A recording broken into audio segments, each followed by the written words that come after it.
What happens when the crystal is shattered? I am recording. The Cacodemon in summoned retriever will appear and kill everything within 20 feet of the shattered crystal. No, 80 feet. 80 feet of the shattered crystal.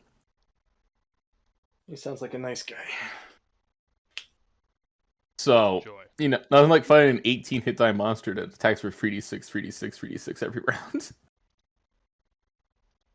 Don't forget his eye beams, yeah. Yes, and every round you get hit whatever eye beam that either turns you to gold, mud, or water. Save to avoid. Is there a reason to mess with the box in the first place? Oh, no, that's the punchline. Tell me you found the last box. The evil illusionist on the island of the Demon's Eye will turn himself invisible and go to where the PC's camp is and hide the Retriever in the camp. So we found it on our Spellshammer, and we had to... Now then, we turned it around and we used a Whis from a Ring of Free Wisses to Sains the Cacodemon to instead kill the illusionist and then shatter it.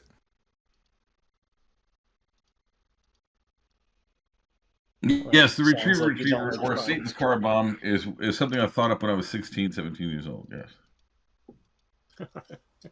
And we're going to the Crystal Veil, which is from when he was even younger. Now, just so you know, my wife has played characters that go in the Crystal Veil, and she won't go back. Just letting you know. We'll take our chances.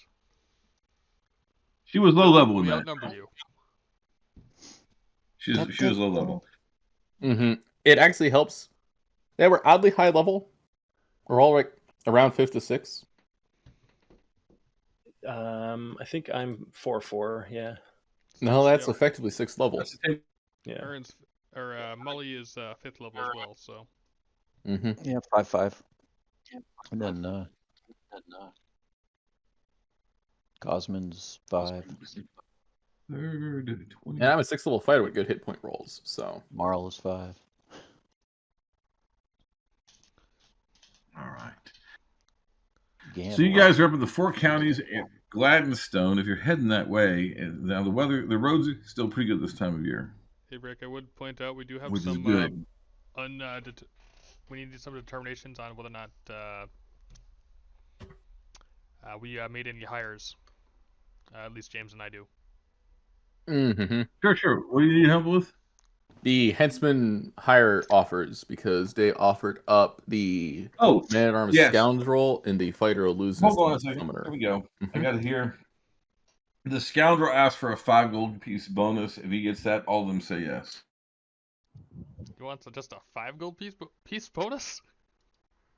It's a scoundrel. That's a lot of money to a little scoundrel. I offered him 200 up front. He wants another 5. Okay. No matter what you offer, it's going to be another 5. Sure. Nope. If you offered him 500, it'd be 505. You offered him 1,000, 1,005.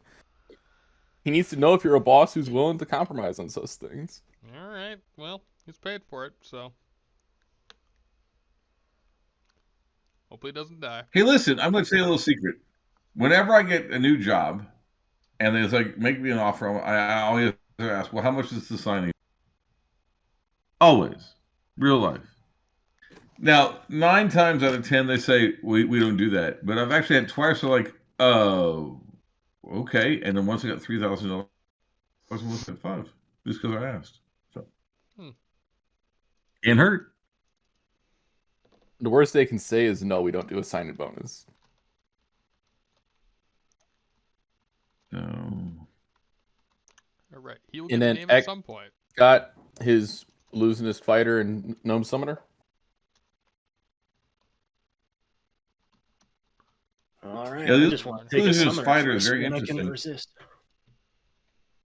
Yes, because even though the illusionist summoner, even though he could wear armor, because gnomes like elves can wear armor if they're fighter illusionists, he prefers not to and uses phantom armor every morning if he's allowed, which he usually is. Interesting. Yeah, that's fine. And the summoner is also very useful because everyone has unlimited level progression in summoner. Because it's not technically... They're attribute limited, aren't they? Yeah, I thought they were attribute limited. Yeah. Oh, okay. You see, I've never actually, despite being one of the people who's helped contributed in heavily playtested Lands and Tome, I've never actually read It Ain't Done Yet. Now, was it Seeker had a summoner henchman, right? Yes. Yep. Mm-hmm.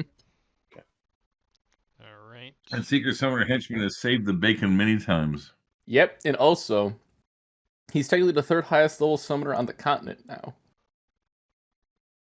That the bastard's expensive too.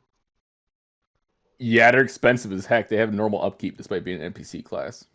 Yeah. They have normal upkeep as an NPC class, and they do require that you give presents to their familiar. Yeah. But they're worth it. Hey, listen, you have to understand, a 6th level summoner almost killed the entire company of the Dark Moon once. It's By true. herself. An evil summoner almost got the death spell. Oh, that's scary. Yeah. So, We were what's low your enough level. plans, gentlemen? Yeah, so if we're heading out to look for the Crystal Veil, well, we're looking for the Jan, and then maybe we find that Crystal Veil if we see some rainbows while we're out there. Yeah. But I figure my first question, I guess, is this Dallyhelm Lodge. How Sure, that's a village on the River Road from Timberlake towards the Fresh. Mm-hmm. Here, where is the wacky list of very interesting maps that we've gotten out over the years? As a matter of fact, are we expecting to pass it on our way to where the Jan disappeared, or on the way to the Crystal Veil? well, Or- the fastest route you could do, and this is based on what you got from the Sage and from your maps, is to follow the Iron River Road from Gladdenstone to the Small Hill Ferry. Okay. Take the ferry and then head east southeast as if you're going straight to the Bright Keep. And when you've gone about 25 miles is when you start looking for the Crystal Veil somewhere there. Now, from that area, the closest town is Dallyhelm, which is east about 12 to 15 miles. But this is one of those weird places in Seaward where there's just no one lives there. It's like the prairies of Kansas in the 1910s. It's there. There's not a lot going on, but it's just empty.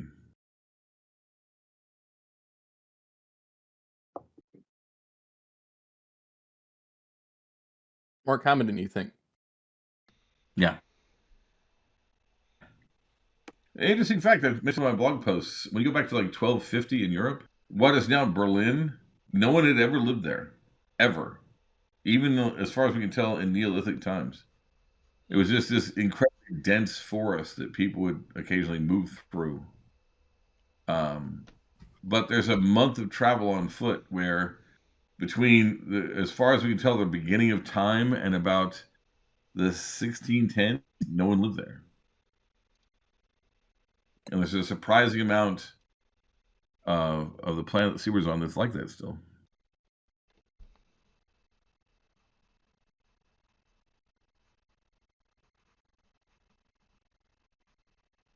But you think the mages' directions are pretty clear? Sages, excuse me. All right. Oh, so we do know what that shining tower is that we need to cut toward. Oh, the Shining Keep, that's the home of the Order of the Starry Manor. The Mhm. paladin. Okay, it's well Is- known then. were you guys I looking thought at it might the be map? an old name or something. Yeah, the Shining Keep is called that because they whitewash it every spring, so it's brilliantly white in the sun. Okay.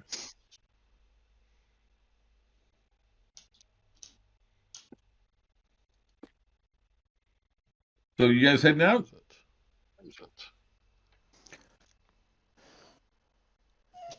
Yep. I think we're ready. Yep. All right, so you guys are traveling on the Iron River. You're about 3 days out from Gladdenstone, and you're well past the last of the gnomish villages. And up ahead, you see coming towards you a group of religious brothers and with them a group of men on horseback, swinging censers and carrying a large banner. It appears that they are heading on a pilgrimage towards Gladdenstone. Mm.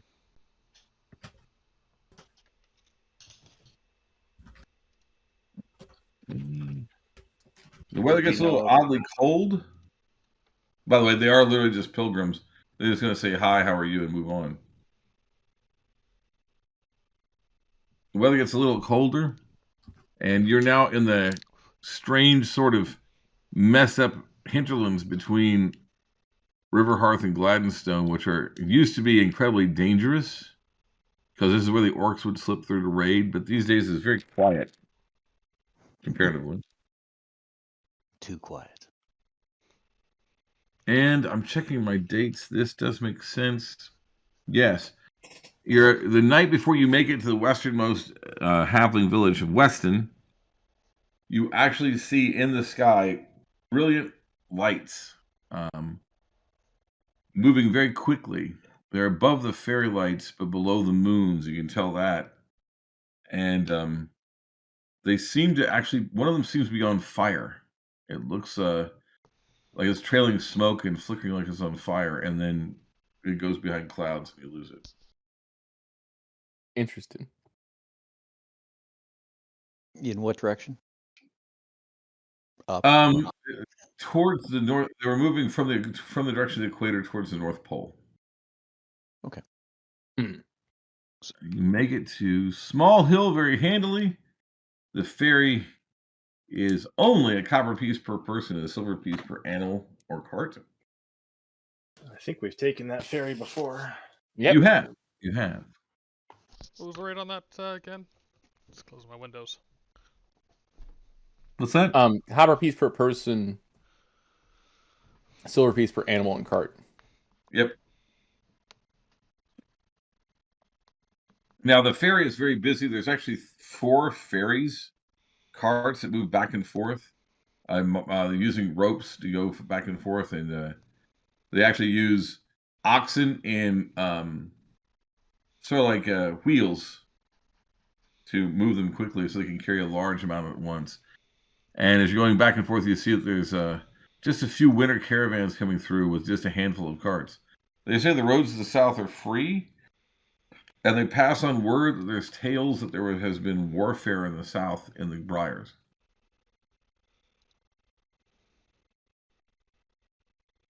What kind of warfare? Oh, that's all they got. Just fighting in the Briars. That's all. Okay. Oddly common news, actually. The weather gets warmer, oddly enough. A little bit of rain might slow you down. Now, I got a question. I got a quick question. Are you going to follow the road around the lake and head down the road, or are you going to set out cross country like the sage suggests? Well, I spent money on the saves, and my man knows a lot more than we do, so we may want to listen to him. But it's up to you guys. Yeah, I'm happy to follow their advice if we think that we can make a straight course toward the Shining And if it's wrong, he only has 8d4 hit points. All right, you guys head off across the prairie. Now, it's oddly rolling. It's this part of the that's interesting. This part of the Great Plains of Seaward is a lot like northern France, western Germany. It's deceptively rolling hills. It looks flat, and it largely is flat. Or if any of you have ever been to Nebraska, it's like that. You're like, oh, I can see the horizon, and then suddenly, a quarter mile away, somebody stands up from behind a swell of the ground. It can be very startling. Mm. So you go on. The first night is perfectly fine, although that night during the camp. And by the way, guys, do write down a watch order and stuff that we're out here.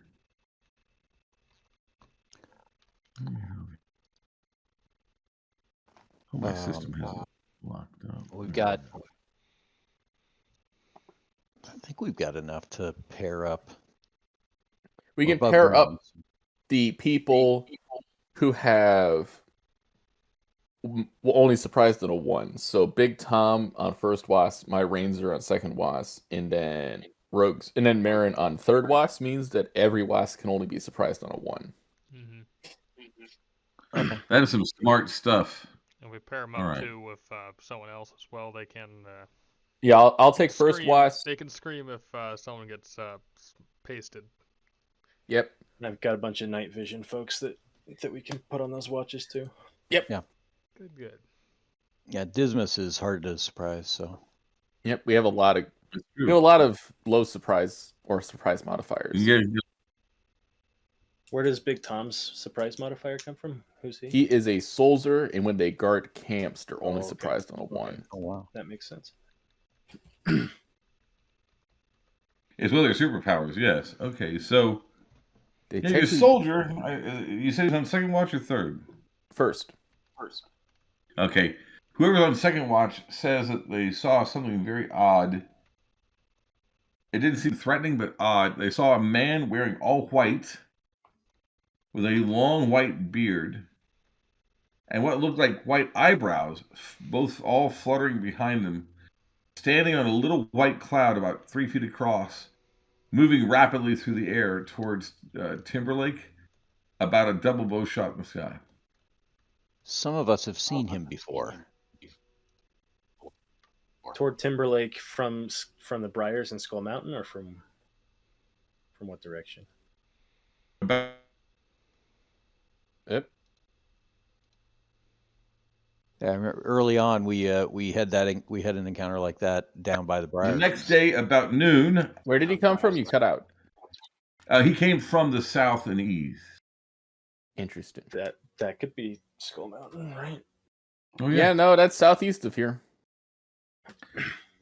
So the next day around noon, somebody who's got a surprise of 1, give me a surprise check, Hey, Rogue, you're the PC. Roll it. please. All right. Get into the dice channel here quick. There it is. We don't use it for so long. Surprise check, right? 1d6? Yep. What is it? Don't roll a 1. You rolled a 1. A 1? Sam, Oh, you boy. gotta say something. I always do. It's in my nature. It's in my blood. All right. That's a 1. Okay. So who's on point? Probably either Merrin or Bill, because either is the scout or It would be the Merrin. Okay. It's unfortunately going to be Merrin. And I'm right behind you because we're the Man, vanguard. what's your armor class, sir? Disappointing. AC 6, armor type 8.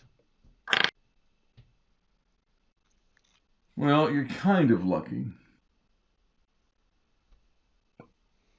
Totally surprising you, a massive black panther leaps from the grass, where it had been crouched this whole time. And as it crosses by, its massive tentacles covered in horns that come out of its shoulder lash out and slap you, and they both hit.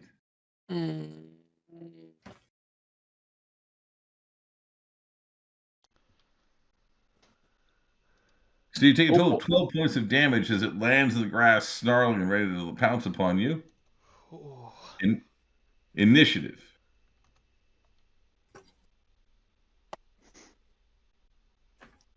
We only see the 1, huh? Me and my Just henchman one. act on 6. All right. Act on 4.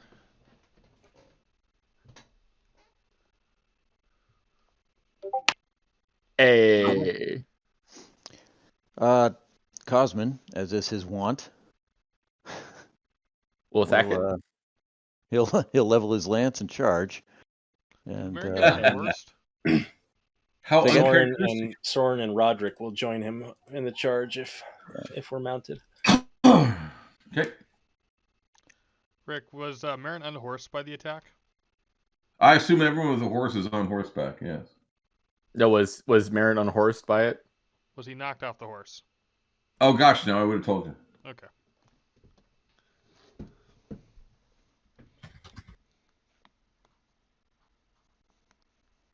And All now right. that we've got armored One. people charging forward, we probably don't have a lot of good shots at it. What segment No, would no, the, it's would in the the Lancers prairie. It arrive? looks very contemptuous. Yeah. 1. How long would it take for the Lancers to arrive there? They'll arrive on 2. Okay. 2. Okay, guys, Okay. go. Roll the hit. 3 Lances.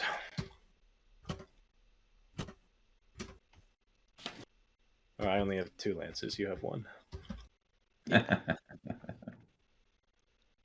Oh, that's not good.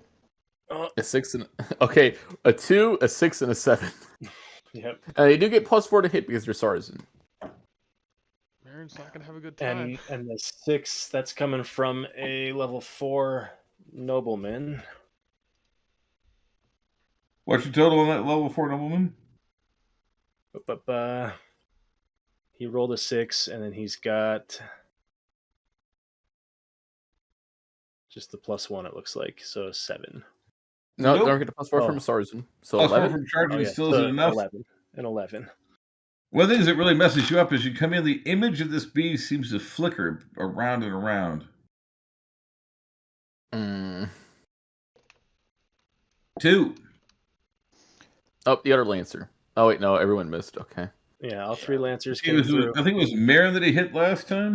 Yep. Yep. Yeah. And if Merrin can back off So or we just get- kind of Well, did Zamfir Merrin will charge? cast a magic missile. Did Merrin charge or retreat? Merrin's gonna be retreating. He's on 6 Okay. points. Is So Are there openings to engage with bows? yes, you without- can engage with bows. Hold on a second. So I'm trying to figure out. This is one of the times I should say I should be using the virtual tabletop as he was closest. So the guys that rode are going to be passed. You let pass Merrin, but Merrin's retreating.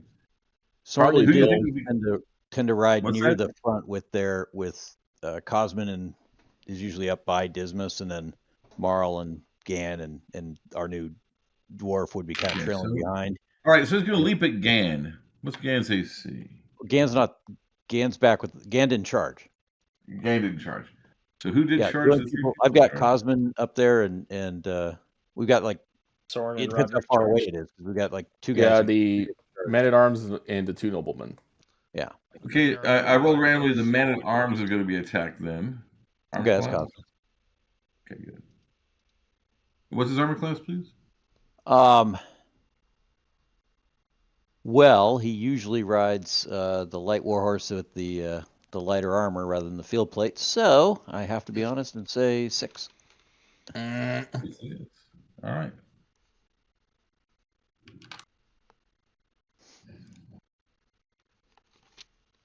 Eight points of damage from the tentacles on the beast. All right. Now he's mad. Yeah, sounds like he's mad. So everyone else? Everyone else. Yeah, Zamfir will give a magic missile to the Oh, cause. yeah, sure, yes. Wally will close and make a strike, as well as the gnome with his short sword. Good, good. So Wally's attack rolled an 8 10 from a 6th Yeah. level fighter? and a 14 from the gnome. A 10 with a 6 level fighter? Yeah. No. Dang it. These things are hard to hit, apparently. So If the magic missile isn't prevented by something, it does 5. Magic missile does 5. Excellent. Hey, we actually did damage. okay, Yay. so is everybody now riding up and attacking? Everybody's going to be attacking this thing. Merrin's getting out of direct combat. Bill's He takes getting another hit, stuck he's- in to he's stop going it from up. He's mauling going the poor innocent gnomes who's just tired. Because if they charged it, the main body would be 10 yards back, 20 yards back. It's true. Right. So Well, if everybody's we riding up to charged hit it it, wherever Soren is, right? Because we charged it, but it attacked the front of the column. It depends on how in front Merrin was. All right. I imagine he's up front like at least 40 feet or something like that. Now, see, Merrin's going to be out, because remember, when you do a charge, you have to do at least 3/4 of the movement of the creature you're on. Mm-hmm. So you've moved a fair amount to do the charge. okay, so our main body is back where all our less combatants are back Right. 20 But yards, 30 he yards. actually turned to engage your convoy that did the charge because that's what he sees as a threat. Because they Okay, did And then almost. we've had 2 other guys engage it in melee. Is that what I'm seeing here? Yep, it looks like you got a gnome, and who else was it engaged in? Bill. Melee? Yeah. So it looks like you're going to stand and fight with those guys. He seems very contemptuous since you can't hit him. So it New sounds round like initiative. Yep. So I guess my Okay. question there I was, act on 6 again. is there But is there I a get 2 picture I'm attacks not this seeing? round. Oh, go ahead. What's up, Rogue? Is there a picture I'm not seeing, or are we still just? Oh, you don't know what it is? No, I know what I know what it is, but I'm still trying to figure out the distance and if Oh, there sure. is So the the convoy orientation rode of everything. by So doing a full charge. The 3 guys with lances did a charge. okay, so everybody else is still back because they did ride. Everyone up. else is still back. It saw the Merrin's- guys on Merrin's horses men as are a forward. threat, so it chased after those guys on lances. Yeah, and then Bill caught up to Okay. it and So, is All trying right, to so attack Bill it. and the gnome have caught up, so you got a bit of a scrum of Okay, the so 3 do we have lancers, shots Bill at, and do the we have gnome. shots at it from the main body? Well, if you shoot it from the main body, you'll be firing into the convoy and Bill and the gnome. That was the question. Okay. Yeah. All right. Well, I You guess finally then, got there because I finally gave you the time to talk. Sure. gotcha. Sorry. No, sorry. So I guess if everybody else went forward, then Dismas is going to go get stuck in as well. Yeah, probably. Yeah. Probably. Roderick and Soren will stay in and engage as well. So Roderick and Soren stand. No, 1, Soren and Roderick. And can their war horses attack now that we're engaged? Sure. 6. I guess 8 this from is Soren Cosmin. without the charge is not going to be enough, but a 13 from Roderick the courtier.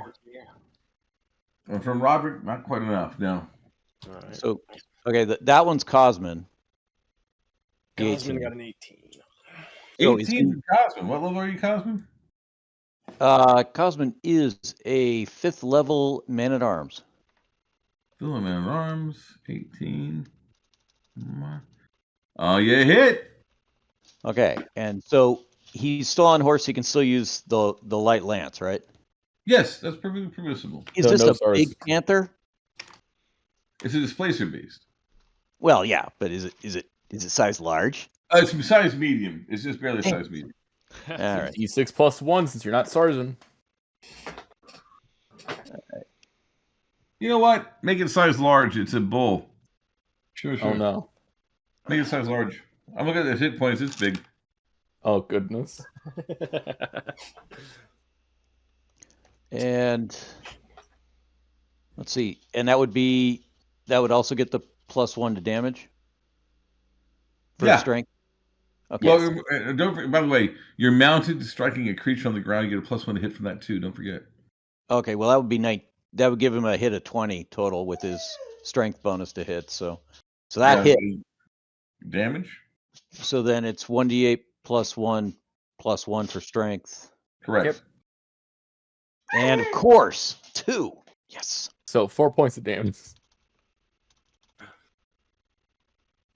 All right. Anybody else who won? What do you want us to do for horses? Do you want the horses to attack as well? If they can. I believe you got 5 horses there. That sounds right. All right. Let me take care of that for you right now.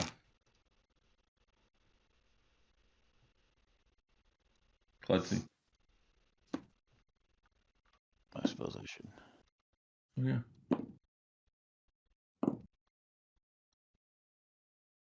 Yeah. Well, Cosmin would be acting on like 6. Okay. So one hoof actually struck the beast. For various reasons, they're not biting at it, but they do strike it with a hoof. Okay. Neat. Anyone else on 1? That would be Dismas if he can close the distance that fast. Yeah, you guys aren't that far away. Okay. Go. All right. Hang on. I gotta figure out what he's got. Okay. I guess just the +1 from the The good old sword. Mm-hmm. That would be a 10. Stop. Nope. Nope. Dang.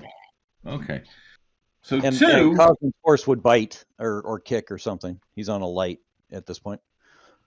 So hooves. So And he's on holding the 2, heavy. the I don't think the beast horses- leaps away and begins sprinting, dodging back and forth as it heads towards the horizon. Mm-mm. Call it a moral victory? Sir. Medic. Driving off a monster that actually counts as a victory for experience points. It's true. Surviving a monster that could kill you. Okay, so Merrin needs healing, so Yep. my cleric henchman's got this 2 cure lights coming up. All right. 16 hit points back. Thank you. Nice. That is back to full health. And Cosmin took 8, right? Right. Well, let me have our new gentleman without a name. Oh yes, Right. the gnome, the fighter cleric. Fighter Yes, cleric. you feel free to name them yourselves, or after the game, I'll come up with names. I just was a little crushed on the naming department today. Don't know why. It was a short happens. notice. Well, how Names much are does... tough. Oh. Come on. Michael Moorcock, who I have very divided opinions about him as a writer, but as a Here. guy who can come up 2 more with hit names, Michael Moorcock is a genius. 2 more? Yeah. All right.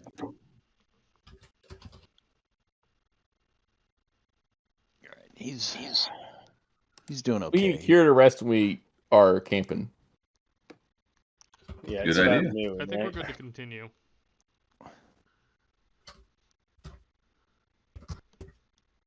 Here, Yeah, I mean, Nice. another One one reason from Brother why Hubert. peasants have come out this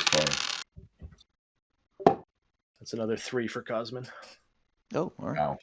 Yeah, he's just down, so that's good. Okay.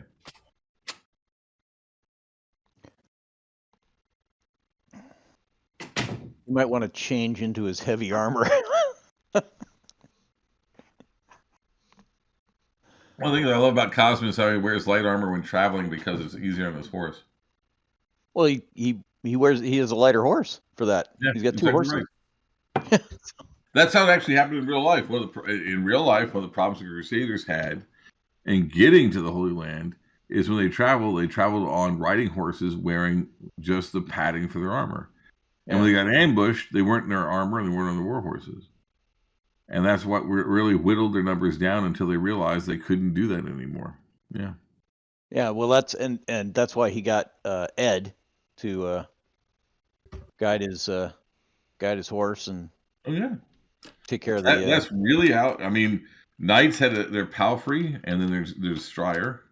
Palfrey for riding, the Stryer for war, and they had another horse that their squire was on to take care of all their gear. It was crazy.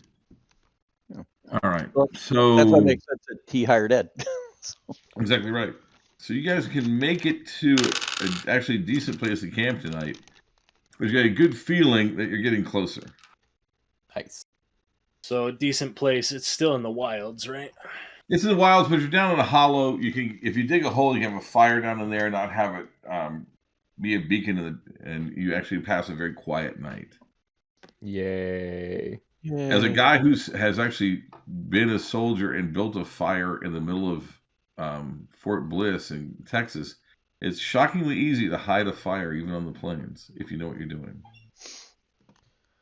As a 6th level party, we do. You absolutely do. And we got a scout and a ranger. And a soldier. Which And a is good if you soldier. can. And A scout with a magic box. Oh, yeah. Nice. Magic heat box. Yeah. Hey, look, every time we're resting, or even when it's getting kind of cold at night, for whoever's on watch can use that, as far as he's concerned. Provided Yeah. he doesn't discover you running off with it in the morning, in which case he's going to hunt you down and kill you.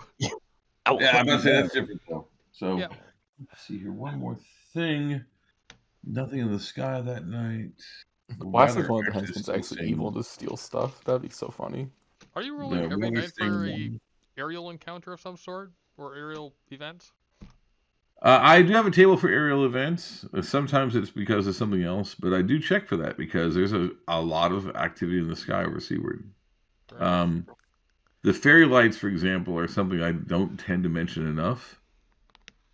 I'm not sure if you're aware of that, but some higher than the mountains but lower than the moons are the fairy lights, and they're multicolored, and they just happen and float around and appear and vanish, and people get used to them. But at night, there's always weird red, green, blue, or white lights moving around the sky. Grains. Still don't actually know what causes that, by the way. Yeah, nobody knows what causes it. They don't seem to hurt anybody. If you're flying around at night and fly through one, you don't even feel anything. They just happen. Oh. They would. So let's see here. Next day dawns bright and clear, and it's staying warmer, which is nice for you guys. Mm-hmm. You're traveling in the last weeks of winter. Just like I ordered. Well, that's going to be flying, isn't it? That is going to be flying.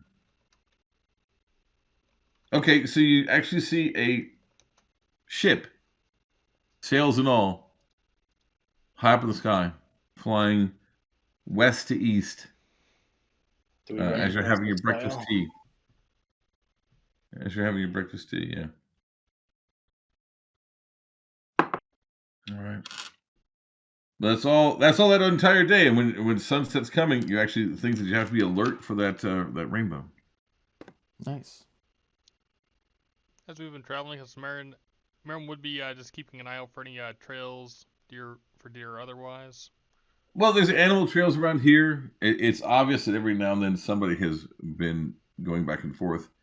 You did cross the road between Timberlake and Wyvern Keep about a day and a half ago, but you didn't see anybody on it. There's a surprisingly small amount of traffic along that road. Always has been. Especially in winter. But especially in winter. Oh my gosh. Yeah. The only time there's actually heavy traffic on the road between Timberlake and Wyvern Keep is tourney season.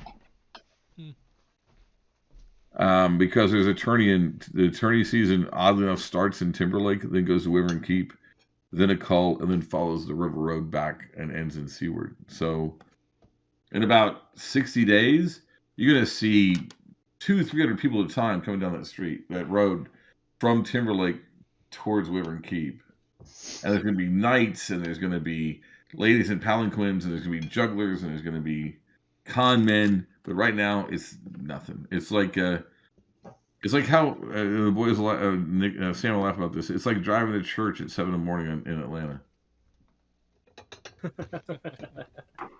Yeah, there's this normally there. taking 70. We take 75 to go towards church. On a normal day, it's 25 minutes to get the 2 exits to go to our church. Sundays when I go and teach Sunday school, I see a car. All right. The benefits of Heath and Age, I suppose. I suppose. All right, so as the sun's going down, all the PCs should do a surprise check, and let me know if you fail, please. Oh, goodness. PCs only? Just PCs. Okay. It's that boat came back for us. Oh, no. What? Oh, wait a minute. Dismas is surprisingly hard to surprise. Is one good or bad? Bad. What a surprise, baby. I'm surprised, Oh, too. surprise with sword is +1, so he rolled a 2. Well, who's surprised? Still in Dismas. Okay. Dismas has a 2, not a 1. So Bill and Dismas, you guys are distracted. Well, actually, here, just a moment. So you have a luck blade, right? Right, so it's +1. Does that affect surprise rolls? It affects everything, but however, the luck blade is going to make sure that you fail. What? Oh, good luck blade. It's a luck blade. It makes sure that you fail. Well, a 2 would fail anyway, right? You guys get distracted, and out of the corner of your eye, you're like, what is that? The setting sun? What? And you realize there's not a rainbow up in the sky. There's a rainbow along the ground over there. Like, just off the prairie, right over there. Ah. About, what, 300-400 yards? And because you were distracted by the sunset, you saw it out of the corner of your eye. When you look right at it, it's almost impossible to see. You sort of got to look away and catch it out of your peripheral vision.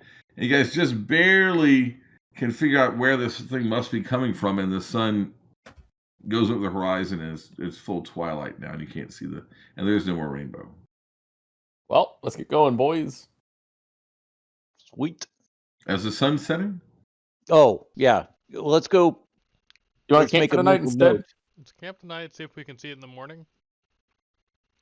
Mm-hmm. Okay. You camp for the night. Second shift. In the distance, here's a wailing scream of horror from far away. It happens. In the Somebody's direction having that a we bad intend day. to go, or a different direction? Well, you can't tell the direction. It seems to come almost from everywhere. We're It not in the briars. I happens. think we should be a little concerned. Right, not being in the briars, it's almost like maybe somebody needs help. Well, also like. Well, yeah, I but bet we can't someone tell the does need help. direction. They're having a horrible day. I mean, it's like if It'll we be could interesting if tell we the find out what direction- happened to them later. Oh, you'll find out if you're lucky. Oh no! Oh no! Not the cursed ring that makes you scream at night. The chicken bone that makes you scream at sunset, yes. All right. So the night, other than that, the night passes uneventfully. In the morning, some of you guys have seen it, and pretty soon, with the help, everyone sees where this rainbow. It's like it's weird. It's shifting, and you realize in the rising sun that you're seeing an otherwise invisible cloud of steam that seems to be coming up out of the ground. Hmm. Oh, Let's saunter on over. yeah. Who's in front? Merrin. I got my sauntering shoes on. Marin? I'm guessing Hey, Merrin? between now, from the displaced beast attack from now, everyone's back to full because we have. Yes, extra everyone's attack back. on it. Marin, I need you to roll a d20 and get under your dex or equal to it. Under my dex. What's your dex? 11. I rolled under my You dex. good? Yay! You rolled under it. Okay. The prairie in front of you vanishes, and it vanishes for the entire party. And you realize that you're standing on the edge of a vale. Ah, It's got steep sides on 3 sides. You're next to a relatively steep but still slope that goes down. It looks like it's about you'd say a quarter mile long and an eighth of a mile wide. You're at the western end, and the slope goes towards the east. It's aligned east-west, longer east than west. Excuse me, longer east-west than north-south. And that steam cloud is coming from about halfway along, about a quarter mile ahead of you now. Excuse me, about an eighth of a mile ahead of you, from a vent in the side of one of the steep walls. Aw. So the other half, the last half of the vale, is in trees. This half is open. And you can see, unfortunately, you can see it's strewn with bones. It looks like people have walked up and fallen in and died from the fall. You can see several wagons tumbled down in and broken into it from various directions. And you can also see that what looks like the remnants of a group of men from here that look like they all fell together. Their bones are piled up in a heap like they were attacked from all sides and went down. Huh. How far is the fall?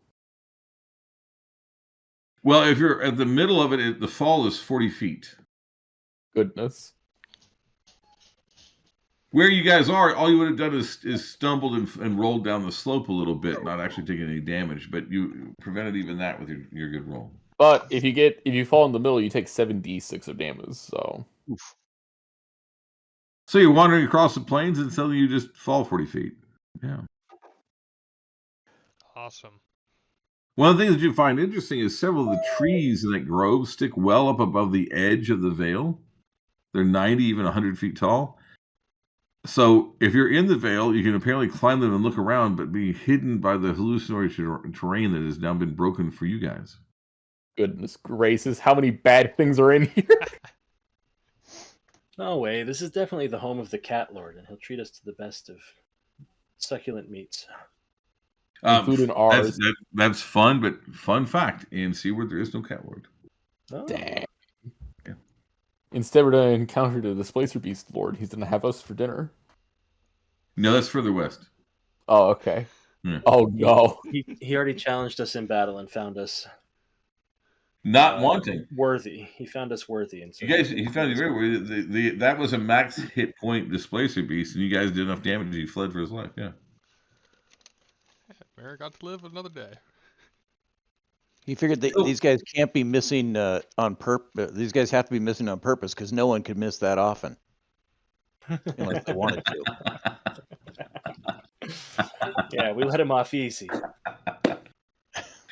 Hey, by the way, guys, everyone take 100 experience points for banter during the play tonight. Each one. Yay. 50 for your henchmen too. They deserve it. Yay. So what are you guys going to do? But so that at the ends it shallows out, and you can kind of At walk this end, down. it's shallow. It goes down in about 15 to 20 feet. It goes down 40 feet. It looks like this is artificial. That's why the sage told us to come this way. Yeah. If you come from any other direction, you'd just fallen in. It goes down 40 feet. And again, it's about a quarter mile long and 1/8 of a mile wide. And the other half, the farthest half, the eastern half, is full of oaks that stick up now. And they're dense. Oddly enough, from here, you can tell like there's no underbrush under the oaks. Like it's choked out all the underbrush. Terrifying. Well, that could be Sorry. almost natural. There's no if they're dense and there's not a lot, and the light has to come down from the top. Yeah. Oaks don't. Yeah, actually. Pines will. By the way, guys, this is based in a real place I knew growing up in Indiana. Yeah. Does this include the hallucinatory terrain? Not the hallucinatory terrain. That means it's probably really safe, right? A good fun fact. A good friend of mine, my first wife. You know, I'm Jennifer is my trophy wife. Her family owned a bit of land that in World War II had been a depot, and at one point there'd been an accident and an ammo storage had blown up, and it made this massive divot in the ground, and they came up, and it was about exactly what I'm describing to you. Yeah. Oh. Hopefully, it doesn't have the same explanation. It just detonated something. Your dad has a security clearance. Who knows what actually is possible.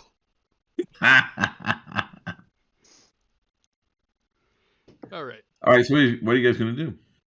So there's not a gentler slope down that we could actually. Gosh. Other than taking this slope, it's this, or you use ropes. Yeah. So we can't really get the horses down, can we? That was where I was going. Actually, your horse. This is the horses can handle this slope. They're gonna have to do it what's called an angled canter, but even the war horses can easily do this slope. They turn about a quarter sideways, and then go down carefully, but they can easily go down this slope. Okay, but how hard is it to get out of the slope on horseback compared to on foot? What do you mean? So if we had to retreat from this place... running up this slope is not that big a deal for a horse. It's really not. Yeah, Just wanted to make down very steep slopes on horses. Let's get the animals underneath. Who here has seen the man from Snowy River? That's just what I was thinking about. Looking it up now. Looking it up. Oh yeah, the horse down the hill and the man from Snowy River. Do it later. The whole movie's worth it just to get to that scene.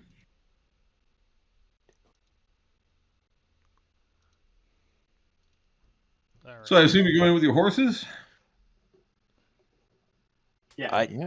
Yeah, because that'll let us not split the party. Well done. Yeah, we don't have to leave anybody behind for the horses, and Soren really likes being on a horse better than not. Yeah. Let's break down camp. Break down the whole camp and get everything underneath the cover of the hallucinatory terrain. That's a good point. All right. By the time you guys break camp and get in there, it's full light. You guys have all had your breakfast and your hot tea of the morning. Nice. And looking around again, this end, the western end, is literally strewn with bones of the dead. And they all look like they've fallen from the cliffs, or No, a lot of them, you can see several where they've been cut in half. You can see skulls that have been split. You see several with cloth yard shafts through their bare rib cage. There's been a lot of warfare and death here too. What you find most interesting, however, is there's a group of wagons, 4 wagons that look like they were put into a defensive box formation, and several skeletons look like they originally were pinned or nailed to the outside of the wagons. And one of them appears to be the skeleton of a genie familiar. Aw, that's a All bit right. strange. Because those things normally go back to their plane. maybe the Jan, maybe. Maybe. But Zan look basically identical to humans. We've heard that the Orc King made his last stand in here, or the Hobgoblin King. Did any of the bodies look Hobgoblin? There's definitely some humanoids in here. At least 2 kobolds. That one, one is probably at least a hobgoblin. But you just see bones, no artifacts, no nothing, just bones and broken weapons and broken arrows. No armor, no rings, no boots. Taken, obviously. Probably by And as you look around, what really PCs. surprises you is about a third of the bodies, the skeletons, all look like they fell while fleeing from the trees. Mm. So So note if to you self. look at it from above, you've got piles of bodies here. You've got where wagons have crashed. You can see the last stand of the Jan merchants around their 4 wagons, this, that, and the other.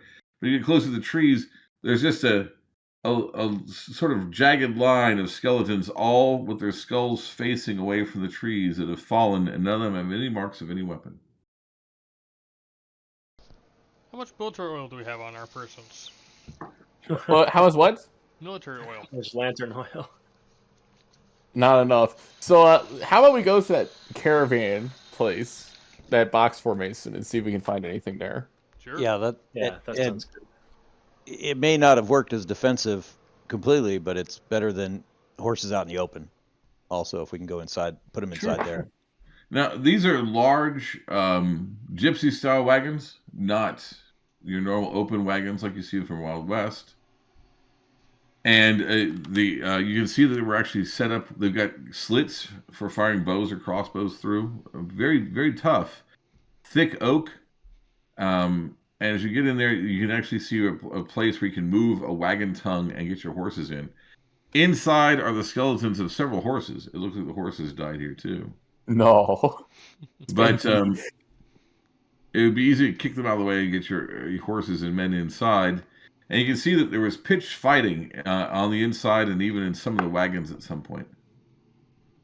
Oh. But the interior has been stripped bare. All of the excuse me, all the wagons except the largest have had their axles broken, it looks like, with an axe or something like that. But the largest wagon, which has iron axles, is actually, if you were to hitch enough draft horses to it, it would pull right out. It's large. It's about 15 feet long, about 8 feet wide. And the inside is not for merchandise. It's actually got a rather large set of bunks that could easily sleep 4 people. It's got a reservoir where it can hold at least 40 gallons of water. And in a tile-lined nook, it has a stove that can burn wood or coal. It is designed in such a way that not only heat it, but it can heat a small reservoir of water that's attached to it as a jacket. Interesting. It'd be quite valuable to get out, but we probably want to kill whatever's in here first. Assuming we can, was the same. Here's a proposal. Yeah. Well, did any of the other wagons have valuables in them? All of the wagons look like they've been very carefully, not rapidly, but not violently, but very carefully searched. And indeed, in one of the wagons, you can see where a chest had been completely disassembled, like the screws taken out, pegs knocked out, to reveal a false floor, and whatever was in it was taken apart, very methodically and very carefully disassembled. Rick, you described this as a gypsy wagon. Are these kind of folks known to kind of steal or filch things? So, how I think he's just describing their more eastern design. Yes, so that it's they're from more the of an Eastern European design, Eastern where instead European, of Middle being East. open to the sky with a canvas over it, it's got an arched wooden roof, thick wooden sides, etc. This is the ones that carry goods in them just have like hooks and ranks and stuff. It's just if you Yeah, think of a wagon because as a Wild West open wagon, no, this is a completely enclosed wooden wagon that's very tall. That's it all I was mean. popular in the Middle East and in Eastern Europe. Yeah. Mhm. Uncommon So, in I'm Seaward. kind of like referencing the gypsies and their reputation. Yes, there actually are travelers that are akin to the gypsies in Seaward, but in Seaward they're renowned for their honesty, their forthrightness, and their refusal to be corrupt. It's the reverse of the gypsies' reputation in the real world. Yeah, All right, good to know. yeah. They come from the Aths sometimes. Matter of fact, they travel along with the tourneys now that the coastal road is open. Yeah. Okay. Here's my proposal, guys. Maybe we want to just kind of wait out the day and see if we have any encounters that come towards us instead of us going towards them. I don't know. So, like, the issue here is we could do that, and like the wagon defensive line is actually pretty good. Like, What's whatever. Carberry roll? Oh, the hit points for the dwarf. Oh, But- sure. But I'd also, like I'm to- really worried because, like, it seems like going into the forest is a bad idea. Yeah, rather My than next Could well be. question was going to be, do we see any caves in the portion, now that we're on the ground and we can look down the walls and they're fairly broad, outside the trees, do we see any caves? Yes, that That's is really actually good. Now really. there's a cleft just before the trees start to the east. On the northern wall, there's a cleft. It's about 20 feet up, and it's a crack that widens out to about 1.5 feet wide, and then goes back up and ends 10 feet below the top. And steam trickles out of it at all times. So that's there's where that we originally cleft saw the slash steam coming from. yeah, that cleft slash cave over there, and you suspect it's really hard because the light's changing, the trees are casting shadows. You believe on the south wall, inside the line of the trees, there might be a similar cave or cave opening about 20, 30 feet off the ground on the south wall. But you'd have to get in the trees to see. But we're not doing that Get up quite yet. 10 feet. If we went to the now that we know where the edges are, if we went to the edge, could we abseil down? and Well, now look that you've across? actually been through the hallucinatory terrain, it will not affect you until the next full or new moon, whichever is close. So yeah. So we could use that as an advantage to circle around to get to the other end of the trees, but that still sounds like a bad idea. Oh well, no, I'm thinking go to if it's only 20 feet down from the top, we can hang somebody, off over the edge and have them go down and look at it from the rim, and then worst case, we tie Just them turn off the other for a way bit and bolt. Say again. Just turn the other way and bolt. And then we just run across the plains away from the cleft, or away from the veil, and maybe put some kind of a marker down that we might be able to, that the scout might be able to re-find. But to at least get a look. The thing about the if everything's been picked clean with the amount of care of disassembling stuff, then that denotes intelligence, right? So, and it denotes it's something that cares about treasure and armor and weapons. And almost certainly a cave with a pool that lets you grant a wish once in your life. This is also supposedly in this place. Say that again. The legends of the Crystal Vale is the Hobgoblin King retreated there and hid his treasure before his death. Adventurers that killed the last Overking were cornered in the Crystal Vale and died after hiding their treasure in a cave. And in that cave, there is a pool where once in your lifetime, if you bathe in it, you can cast a wisp spell. Yeah, so let's say that if we're gonna go with the legend as fact-ish, well, if they pursued the Orc King down in that group that died together, Could be that the pursuers of the Orc King, the Hobgoblin King or whatever, didn't die in the Vale. He hid his treasure, then went out and did stuff. Do we have a detect evil? Let me pull up my cleric spells for my henchman. He does not have detect evil, but he has resist cold and resist fear. We could have Merrin explore kind of the base, just Well, looking for tracks or I wanna anything get a else. shot I'm of going to put a little Big bug in here Brother because it's King new to you Darth. guys. I'm going to give you a thing. You have a summoner now. It's true. Now, also don't forget that. Is it Dismas who just learned clairvoyance himself? It's true. We already have clairvoyance. I forgot about that. Oh yeah, We could So- cast it. there we go. Yeah, and clairvoy down into the cave because he can see the outside of the cave. Yeah. So he can then look clairvoyance into the the cave. mouth of the cave Yeah. and see what's going on around there. Could somebody cast a light outside of the cave? Too far away. Oh. Could have a character sneak up and throw down a torch, but again, that has problems. Don't enter the forest alone. That is the Right. one thing I will not allow this party to do. Rick, Yo, if you would be okay with it, so we've now slept. So the new cleric, he gets 2 first level spells, cast 1. He would be carrying Cure Light, and I do usually carry either Detect Evil or Detect Magic. sure. So I don't want to go backwards and look what I optimized for, but that's usually what I have. Which spell So do you what- want him to have? Soren has detect magic marked. Sorry, I was thinking all right, about yeah. So So I it would can make sense for him to hit it. detect evil. We can hit Detect Evil on the trees. What's the range on that? From a It's first pretty level good. cleric. How 12 far away inches. the trees to us? They're going to be about, if you're at the edge of the slope where you are now, let's see, quarter of a mile. They're going to be no more than 200 yards.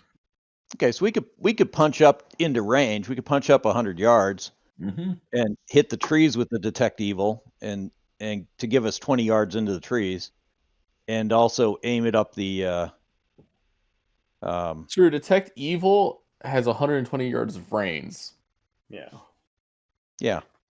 So I'm thinking if we push up in daylight, thinking that we can, I tend to be overcautious, but thinking that we pull out of here before dark until we have more information. But if we punch up, not into the forest, but within 100 yards or so, we could hit the tree line with the Detect Evil. We'd still be at longish range for most missile weapons. And in theory, we looked at some of the guys who were running away from the forest, so we were already that close-ish. True. So if we just go back up and hit it with Detect Evil, that might set something off, in which case we just need to be ready to run right then.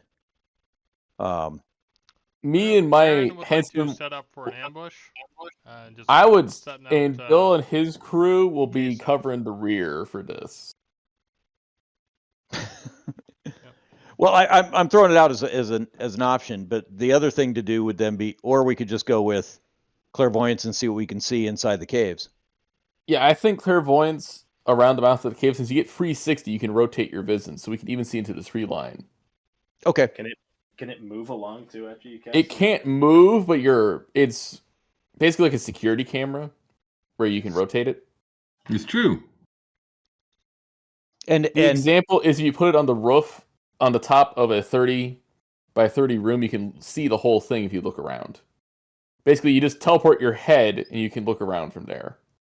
So he could put it into the cave mouth. He doesn't have to put it right at the opening. right outside.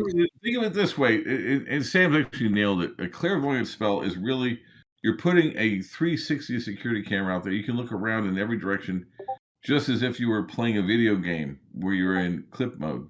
Yeah. So, and I guess the other thing that'll give us is if something triggers in the tree line. We'll see it. Yeah, we'll see. Well, we'll see. Yeah, we'll see it coming, and then we can. And clairvoyance, distance its to tree range line? is sight. So if we can see Yeah. the mouth of the cave, you can cast the spell, which means if there's something that triggers when you get within 100 yards of the trees, it won't wake up. Oh, there we go. Yeah. So let's Yeah, start okay, with yeah. clairvoyance. If that doesn't yield any useful results, we'll do the detect evil plan. Okay. Yeah. No, that's why I was throwing out there, just trying to tap some experience. So who's casting clairvoyance and where are you casting it? I like to hear you say it. Dismas. And so the rate, if an area is dark, you can only see. You can can only still. So here's how clairvoyance works. Let's see you cast clairvoyance behind a door and it's dark. You can say, okay, I go. Since you're outside, I go east, I go west, and you can move it around like you would a cursor on a screen when you're trying to find where that stupid X is. You can do that up, down, left. Because in total darkness, the clairvoyance can see 10 feet out. Okay. Exactly So right. yeah, let's put it right outside the south cave, the one that's not steaming. Sure. Is that? I was yeah, that's asking. perfectly acceptable. Yeah, it's a line of sight. We can see it. We know where it is. Okay. Yeah, let's park it there and see what attacks him from the trees psychically. All right. So Dismas cast that. Okay, so now inside Seaward, when you cast clairvoyance, you can no longer see from your own body. Basically, you put your hands over your eyes and focus. Just so you know. So you're up off the ground. You're in front of the cave. The cave obviously goes back. You can see sunshine penetrating the cave. It's about 12 feet across all directions. There's a flat floor to it. And you can tell from the reflected sunlight that it twists off to the right towards the south. And you are pretty convinced that there's a glow as if there's a light source further in the cave. Can I move into the Of cave? course, you can move at walking speed for as long as the duration is. All right. How about you turn around first to see what's behind you in the trees? Oh, that's a good idea. Yeah, what's behind us in the trees? And look up, look down. Okay. Give me 2 seconds. I have to make 2 checks. Give me a surprise roll. Sorry, man. Well, it's going to be a 1. So, Well, roll it.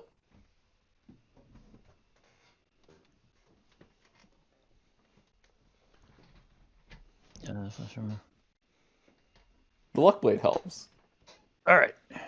Where'd the roll go? No What'd you surprise. Natural 6 on the surprise. Yay, All right, Dismas. There's this weird. You see something weird in the trees. It looks like a pine cone, sort of on the end of a vine, sort of twisting around. And it drifts down, and underneath it, you see something in the shadows of the trees. It's hard to make out, but it looks like this pine cone is trying to bop it, and you don't know what it is. Stop looking there. Just literally just turn around and just keep looking at the cave. So, well, yeah, okay. So there's something in the tree, and the pine cone vine is bopping the thing on the ground. It looks like it's bobbing towards something. No, it's not on the ground. So the thing of the pine cone looking thing is about 20 feet off the ground, and it's bobbing over something that's about 16 feet off the ground that's in the shadows, and it's moving back and forth like it's on the end of a vine, too. Oh, it's not bopping; it's bobbing. It's like Bobbing, not B, bobbing. like an anglerfish kind of a thing hanging over it. Yeah, almost, yeah. All right. Well, let's turn back around. Give me a D6. Up.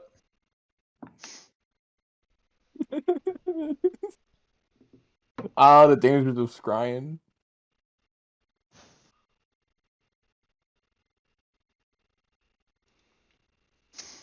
I don't even know if up or down is good.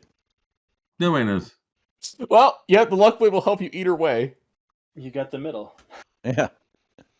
Okay, so you look back at the cave with your scrying thing. Fine. All right. Let's move into the cave and see what we can see. You move the cave, it turns to the right, and there is indeed a light source coming from in there. And you see it sparkling, and you realize that there's some sort of crystal formation along the walls, and it's very beautiful. You see rainbow after rainbow cast on the walls. And for some reason, the light seems to be flickering, and then soon you see why. There's a pool of water. There's a spring pouring out between the crystals and pouring down into a wide pool. It's about 8 feet across. It's at least 3 feet deep in the middle. It looks very comfortable. You can tell from the vague sort of steam that the water is not cold and it's not too hot. It looks like just enough steam like a good bath. And past it are just piles of gold. You see swords and scabbards sticking out of a mound of gold. You see a massive, twice the size of a man's skull of crystal off to one side. And you see what looks like a giant iron barrel to the right. Hanging from the ceiling is a weird lantern that has 7 faces, and each face has a different color of the rainbow. And in the pool, with a towel over her hair, is facing away from you is a beautiful woman that seems to be bathing in the pool, very shapely, even from behind. All right. Well, let's immediately turn around and exit said cave. Hold on, just a second. The woman. Oh, First thing- is there a visitor here? I swear I said somebody gazing at me. Well, I can't You talk can't- through it. You can't Just talk keep on for it. Just keep moving away. Just keep moving away. So you move back out? Yeah, don't look back. You don't You look never back. look You came back. out of the cavern. You see what looks like a a. prison ambush. From one It looks like a cabbage. Where you came in, it looked like a giant cabbage about the size of a. I don't know, 3 times the size of a normal cabbage. It looks like a cabbage, just outside the cavern, and I need you to roll me a d6. Giant cabins? All right. My Looks worst like enemy. Ents are on the menu. Oh no! Wait, Luckblade. Luckblade turns that into a Luckblade. 3 if it's bad. A 3 or a 1, one way or the other. Whichever one is better. Okay, give me under your dex and a d20. Oh boy. Oh no! He just What's was your a dex? thief. He should have decent decks. Maybe. You know what? No, I'm sorry. I apologize. I need you to tell me your constitution and roll percentage dice. Uh-oh. Oh no! Can we do the dex thing? Because that's 17. No, I'm sorry. I was looking at the wrong chart. I apologize. He was I have a looking at the Luckblade wrong bad thing. Okay. Oh.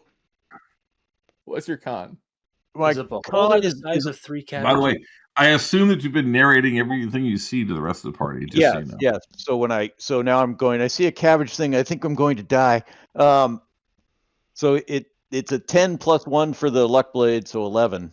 And here we go. Okay. He falls down dead. Dismas What? falls down dead. Dismas falls down dead. All He right. rolled a It is 52. Just and falls down dead.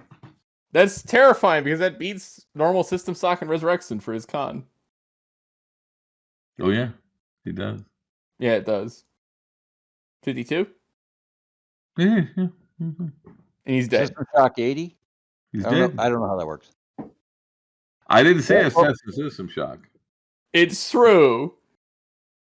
I think you need Huh. to either get Um, top 15 or top. I Yeah, you don't. well, Did he I die think, as His eyes, when his hand falls away from his eyes, he looks profoundly shocked. my cleric cast remove fear right now. No, it's not going to help. You know better. Okay.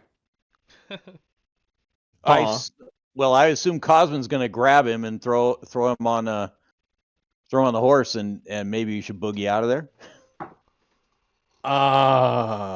Well, Well, that leads me to the next thing.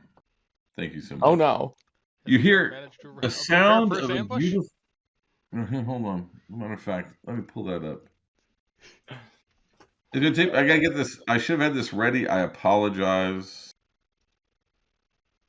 I almost started blasting this into my hearing aids. As Sam will tell you, I wear hearing aids because of my Army service. And I was about to pull up some music to play for you, but I almost just blasted it into my own hearing aids instead of you guys. Bluetooth. Ow. Here we go. Is that in the music reviews channel now? Or okay, no, that's Here we all. go.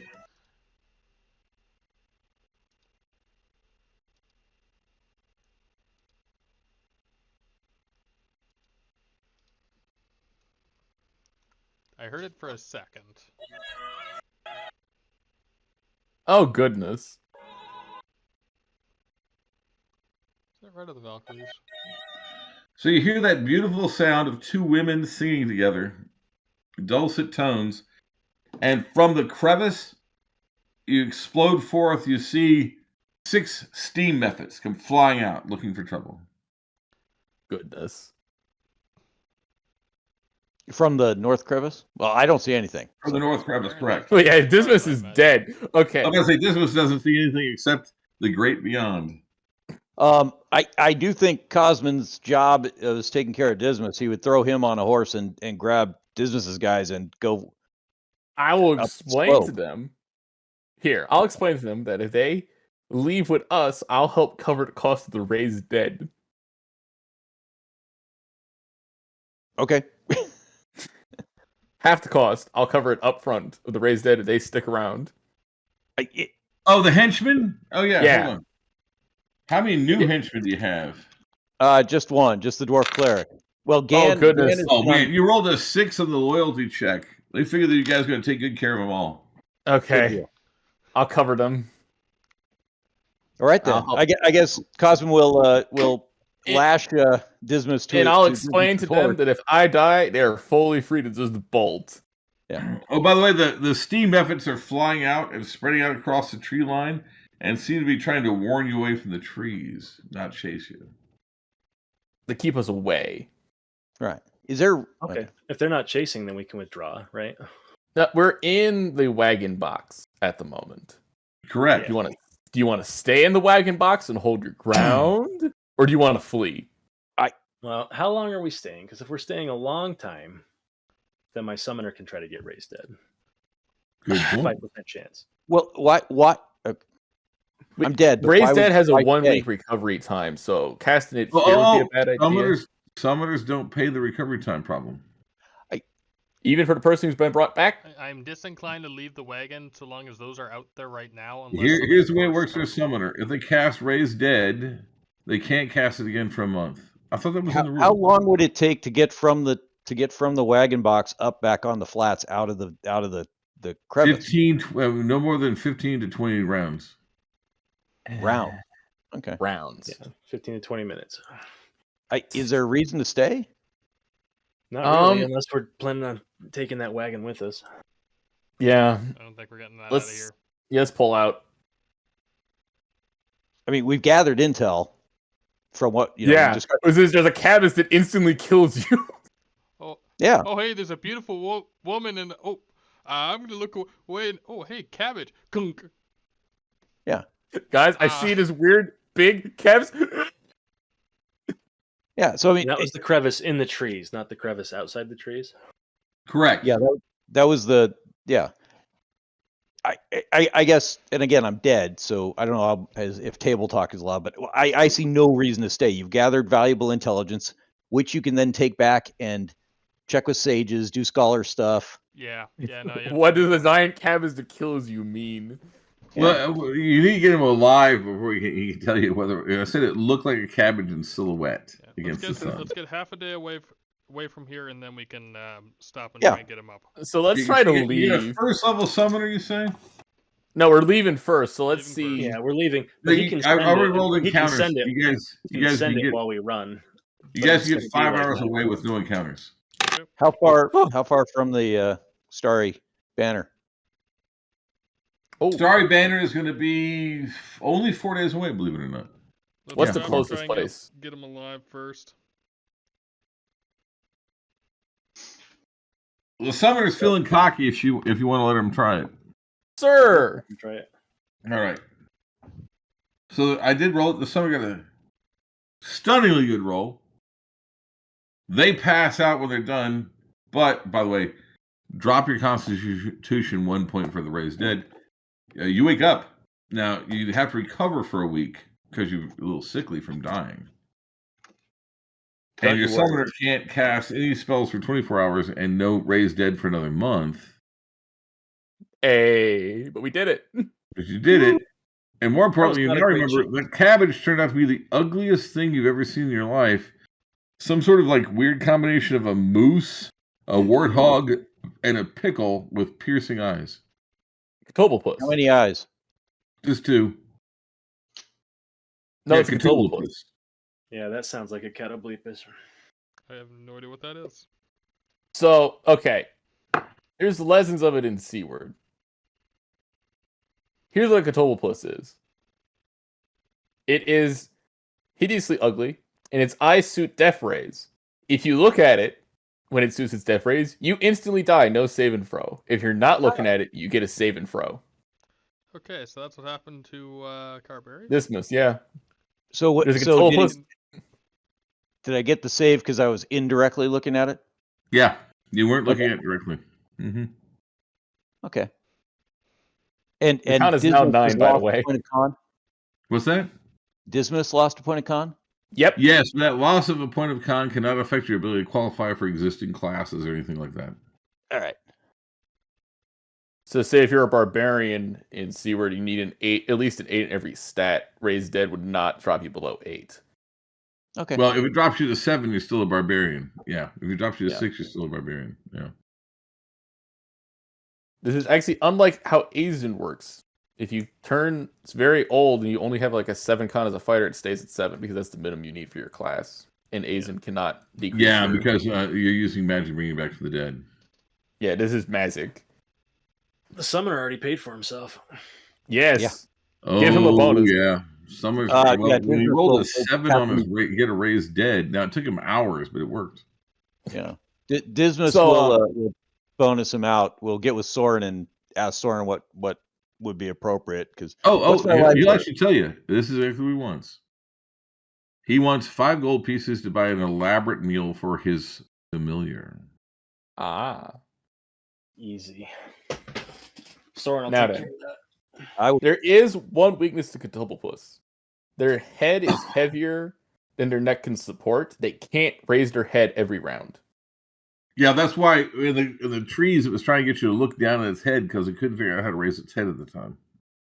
If we can Oh, figure something out how else to with get it the to raise tail it or as something? an illusion or something. Say that again.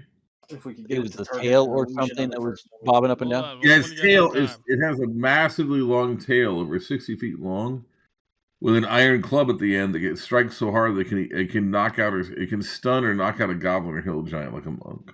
Okay, It's so actually one of the weirdest rules in the game. If you're behind it, it can roll the hit to stun you instead of doing damage. The damage it rolls is how many rounds you're stunned. And during By the those way, times, your When eyes you're are stunned, open. you can't avoid looking at it. Oh, that's cool. fantastic. So, if we could somehow kill a Cthulhu without mass casualties, That's why I'm thinking if we can. We know where the cave is. Can we just dig down to it? Oh, No, sorry. You realize it was dug into the rock that's under the prairie. it would take months to dig out into the cave. Even with We dwarven can- miners.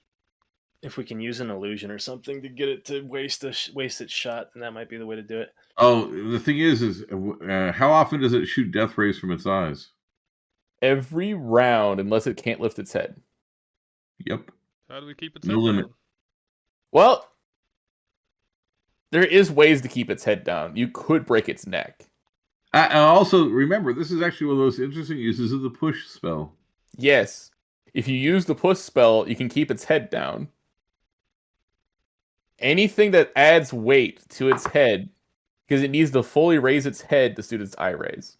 So And Sam, remind the players of how I got my name, not a killer DM. Yes, you just threw a Cthulhu at a 6th level party. And here's the punchline. So in one of the other areas in a different campaign, he put a ghoul titan, a titan with the periodic tusk of a ghoul, and no magical powers other than that, and it had a Cthulhu strapped to its wrist. so They it could just pointed spook. at you. Okay. Oh, So it didn't have to ran raise at its us. head anymore. Now, what's funny is when we got into melee, it threw the Cthulhu off, and that broke its neck, so it actually was completely helpless. But for 4 rounds, we had to make death saving throws every round as the death rays hit us. So the cabbage thing was its head that it managed to lift up high enough. Yeah, to it look. finally managed to lift its head up and rested on the edge of the cavern entrance. Yes. How far off the floor of the? Oh, Did its we not head. see it at all from where we were? No, you guys were, couldn't see looking? it at all because of the branches and stuff. A Cthulhu's neck is 25 to 30 feet long. Yeah. Oh damn. Okay. And the cave was 20 feet off the ground. Yeah. Okay. 25 to 30 feet long. Can it That be doesn't very weak. explain reflected at all? What's that? that? That explains the dead people running from the forest. Mm-hmm. Yep. But it doesn't explain the Smoke things methods taken apart and in the everything stripped. lady. Yeah. Oh, lady the is, beautiful woman. concerned. You heard 2 female voices very clearly from the cavern. Yes. Yeah, and the Mephits were kind, so that makes me think they're not actually Mephits.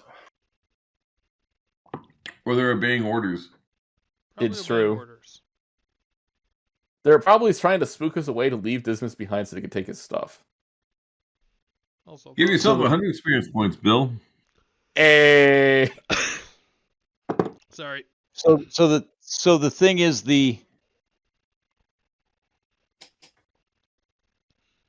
You know, all right. Cthulhu So are diurnal. We could try to attack it at night. how many? Do we think there's only the one? Oh, If there's more than one in this they're- place, they're I am singular. never. They're singular. As a matter of fact, it's believed that Cthulhu reproduce by spawning Yeah, because if they're they look at each other, solitary they kill each creatures. other.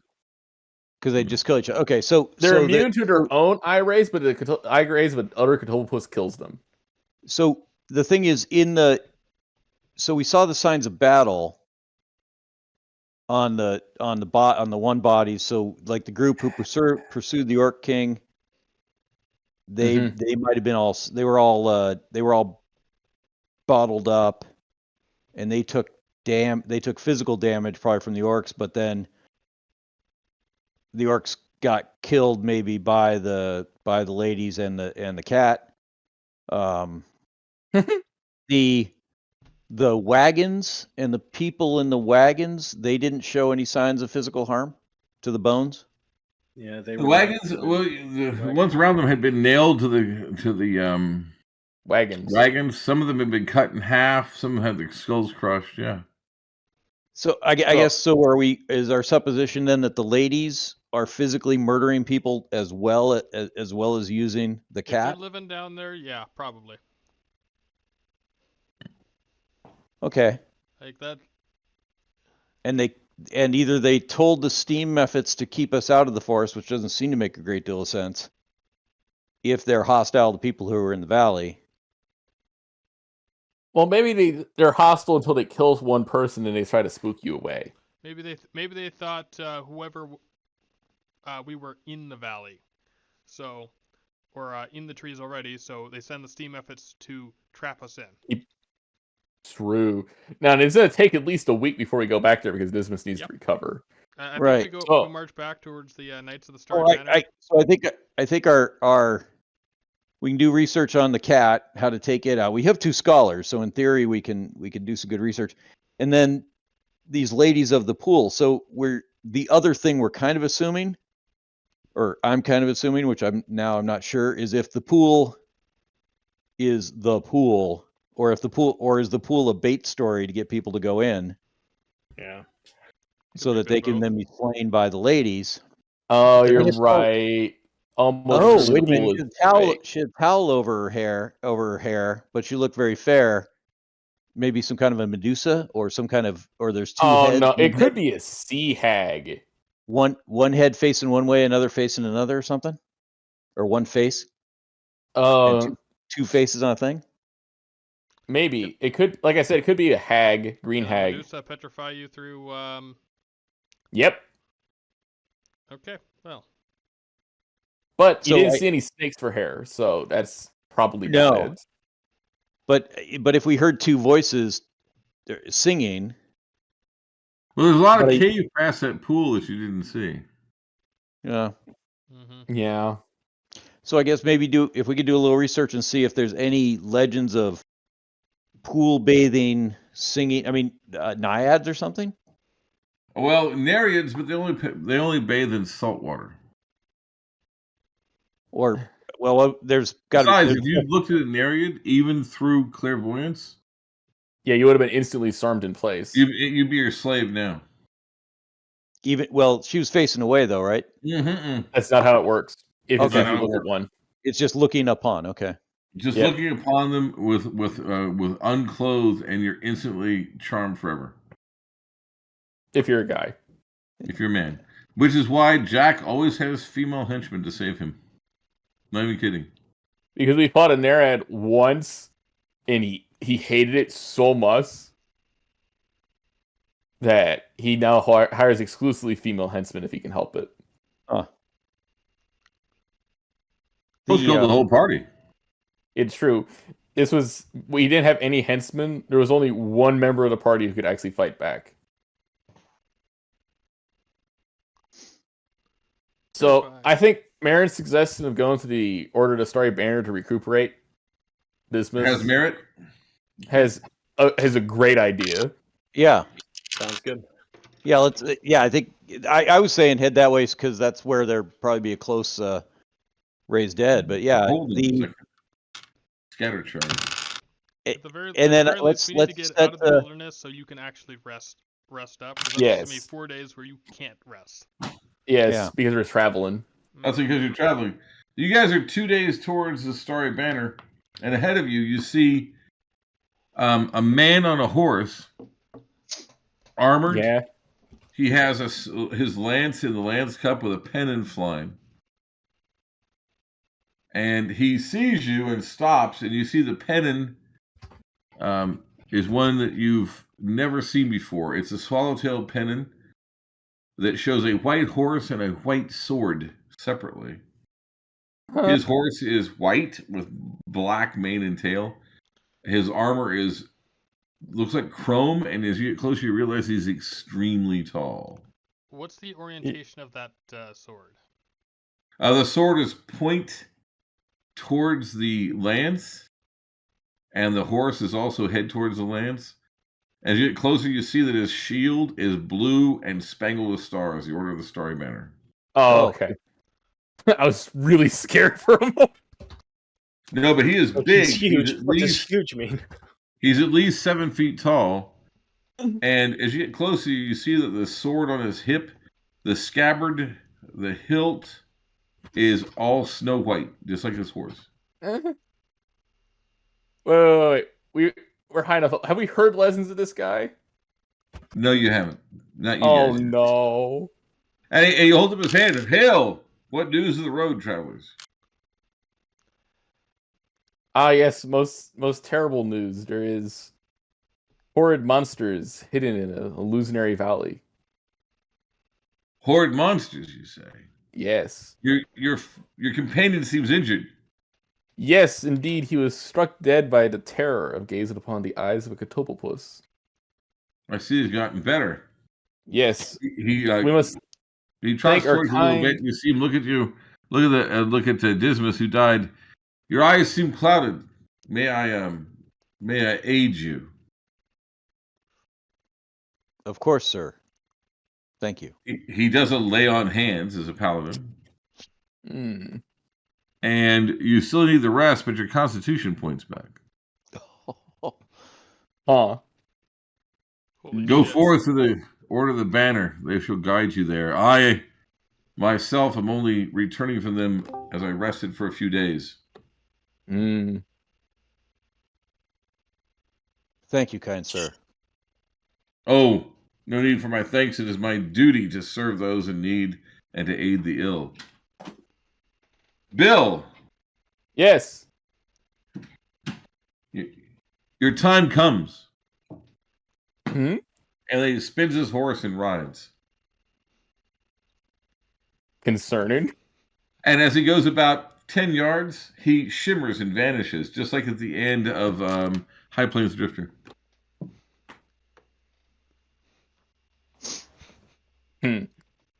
What time of the year is it right now?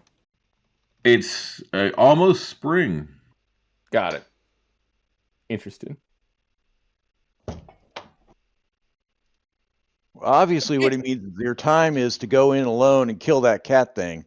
I mean, I do have a sealed that gives me a second save and throw against its death ray. I do get 2 saves against the death ray. Well, I want to point something out, Bill. What kind of shield do you have? Sealed of Safe Gaze was when you look through it, you get 2 save and throws against death rays and likewise effects. Oh, I guess in Contraptions you get a saving throw, which is rare. Yes, if I'm looking directly at it, I get a save and throw. If I'm not looking at it, I get 2. Yes. So Bill, Which we're means I going to am victory? actually...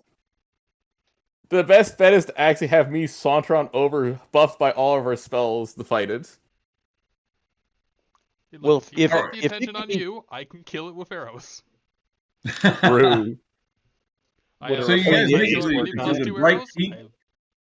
I look forward to The If we Bright keep Keep the is a track, then we can surprisingly humble backstab it, right? place. Yes. We made it to the Bright Keep. It's a surprisingly humble place. While the main keep, a tall tower, is quite stout and the outer walls are large, inside is mainly just simple huts with thatched roofs where the paladins live solitarily in contemplation. But every building is whitewashed afresh every spring, so all the buildings are a brilliant bright white. And that's where it gives its name. The surrounding villages are exempt from all taxation by the king and instead simply support the paladins in the keep. Very nice. Now, you guys, since you've come in and you're good guys, and one of you has recently been sick, can stay for 3 days with food and water and no cost. I will still very quietly pay a gold piece per day. For the Yes. Which is acceptable. Yeah. And if you want Likewise. to, you can indeed talk to one of the senior members of the order. They're here this time of year. Yes. I think that we should. Dismas is recovering. So Now, perhaps. since Dismas is recovering, even though his constitution is back, he has to recover. He will be taken into the hospice automatically. Yes. And just so you guys know, any good creature that has been poisoned, suffering from disease, anything like that, can come to Bright Keep and be healed. Just so you know. So, sort of like being having a raised dead cast on you. Yeah. Counts. So how So- about the rest of us saunter on over and talk to one of the senior members about not just what happened to the valley, but also that weird paladin we saw who disappeared. Oh, you can talk to one of the captains, sure. You can talk to, hold on a second, Captain Sylvester. Yeah. Yes.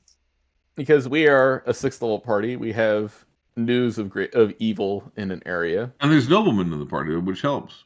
Yes. So what do you say? Well, we will. I'm sure with the help of Merrin and Cosmin, we can explain what happened in the Crystal Vale about how 4 days away is an illusionary veil with a catopopus in it, and it appears that there is some form of spellcaster, unsure alignment, but seeing as he strips the dead and leaves their bodies to rot, not good, who seemingly uses Catopus to kill and then take control of, and takes control of the items of the people who go in. Well, they'll note this and they'll send a note off to his Grace, the Duke of Timberlake, and whose lands that are. But they can send a knight errant if one's available to do it for you. But they have no authority. Yeah. But we'll just mention that perhaps warn travelers of that area. Oh, they will certainly add to their warnings, absolutely. And then I will also mention when we met a very tall knight in white armor. Oh, that was Sir Lion, the Planewalker, yes.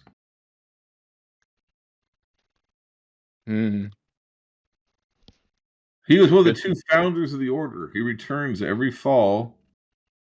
Excuse me, he returns every winter, and then again in the spring every year. Mm-hmm. Interesting. Fortuitous timing. Yes, we were very lucky. As I say, you guys are in the right time on the calendar, the right time, in the right place in the thing.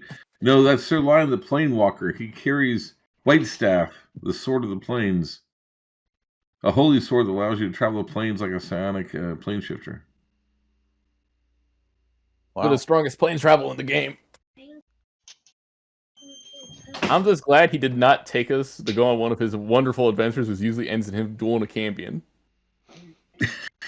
True. Or fighting Balrogs, or any number of really bad things that a 14th level paladin would fight. Yes. He actually has a scar that he got from the handsome one. Yes. So I'm glad he did not like, okay, boys, we're going on an adventure. It probably helped that Dismas looked like he's on death's door there. Yeah, really. Yes. No time to ask questions. Get in. Yeah. It is a rather famous thing that happens in Seaward that meeting Lion the Paladin is not necessarily a good thing for travelers. Not because like he's evil or anything, because he often asks you for help on very dangerous adventures. Huh. It's true. Okay. Apparently your time is coming. Yes, because the sword also has precognition. It also has silent precognition. Oh boy. All right. This has very interesting game rules. So you're rested, you're tanned, and you're ready. What are you Now, guys going to do? a scholar who is not recovering, perhaps he can do some scholarly sex to see if he can learn anything about the Catobopus and any weakness. Oh, yes. They have an extensive library here at the Bright Tower, Bright Keep, I should say. It's all about helping people fight monsters. One of the most extensive monster libraries In the anywhere. world. So, you have to worry about its 40-foot long tail. Okay. Mm-hmm. You have to be very careful of its gaze, which extends into the astral and ethereal planes. But the secret is, if you have a brightly polished surface, you can reflect the death rays back at its eyes and destroy it if the polished surface is tinted green or blue and changes the color enough that it's like another Catobopus. Okay. How much the illusionist spell gaze reflection? Gaze reflection is perfect. That's exactly what it does. do we have gaze that? reflection? The summoner could try to get it. Oh, you're Well, right. And then he can cast it on Bill, who gets multiple saving throws against the death ray. And gaze reflection lasts a surprisingly long time. 1 turn per level. Yep. And then what we do is my cleric will cast Bless on me for that +1 on saving throws. Gaze reflection is 1 turn per level. I've got Yep. 1 round here. Oh, dang. We could stack that bless, right? So maybe it's different in Lance and Tome or in Seaward, but it looks like it's If it's the 1 round per caster level, himself but has what to we use would it. want to do is we'd want to alert it. And then as it's approaching. Pretty sure it's 1 round a level. Yeah, I got it here. 1 round level. Okay, 1 round a level. Okay, I was wrong. And you can cast it Oh. on someone else. You don't have to cast it in front of yourself. You can actually cast it upon a shield or a mirror or a helmet or something like that. Yes. Neat. So Well, it it's can only be level cast 1, so that on would be Bill's 1 shield. round. So if you cast gaze reflection on Bill's shield, It won't impact the effects of his shield or his ability to see, but his shield will be like a mirror to all creatures that cast stone gaze or death gaze.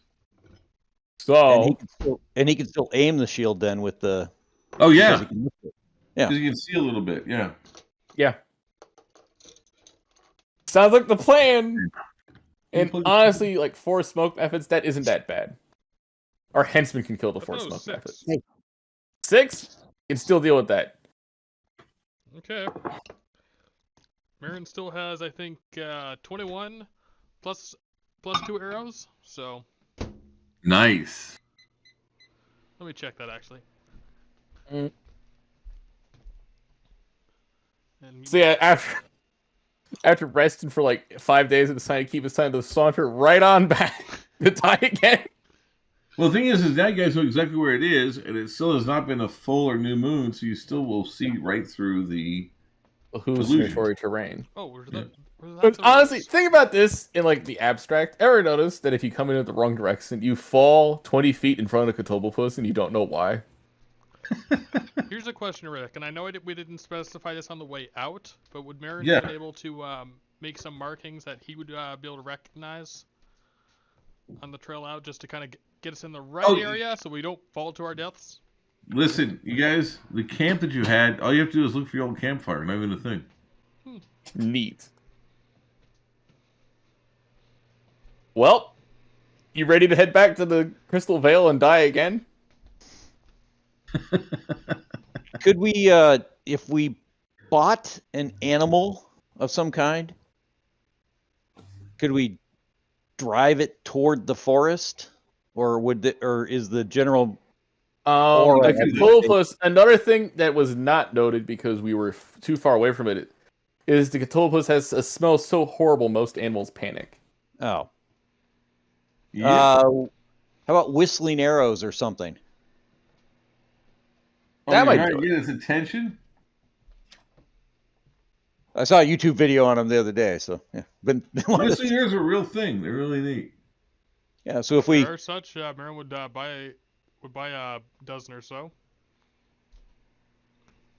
or if You he can knows get some some way of he those, can yeah. modify them. Listen, they're the exact same price. It's just they only do 1 or 2 points of damage when you hit. Sure. But instead they instead draw attention. I can't believe the current plan is to get the Catobopus towards us. Hey, look, we can draw it. Do we know draw it how up far the away hill. it works? What, gaze reflection? It's line of sight. Or how far away its gaze works? That's line of sight too. Yeah, it's line of sight. my thing is if we can get it out of the trees into the open, and we attract its attention so it's looking forward, we don't have to be looking necessarily at it to draw attention. We can just shoot arrows at the trees, and then everybody hides behind the wagons or whatnot. Yes, except for Bill. Except, well, but then only Bill, kind of leans out with the gaze reflection once it's out, and we could have somebody up on the hill or up on the rim, because if the Catopus can't look up very easily, we could have somebody up on the rim. We could put people up on the rim and shoot at it as long, if it's not able to move its head up very easily, and we're attracting its attention forward down the valley. Yeah.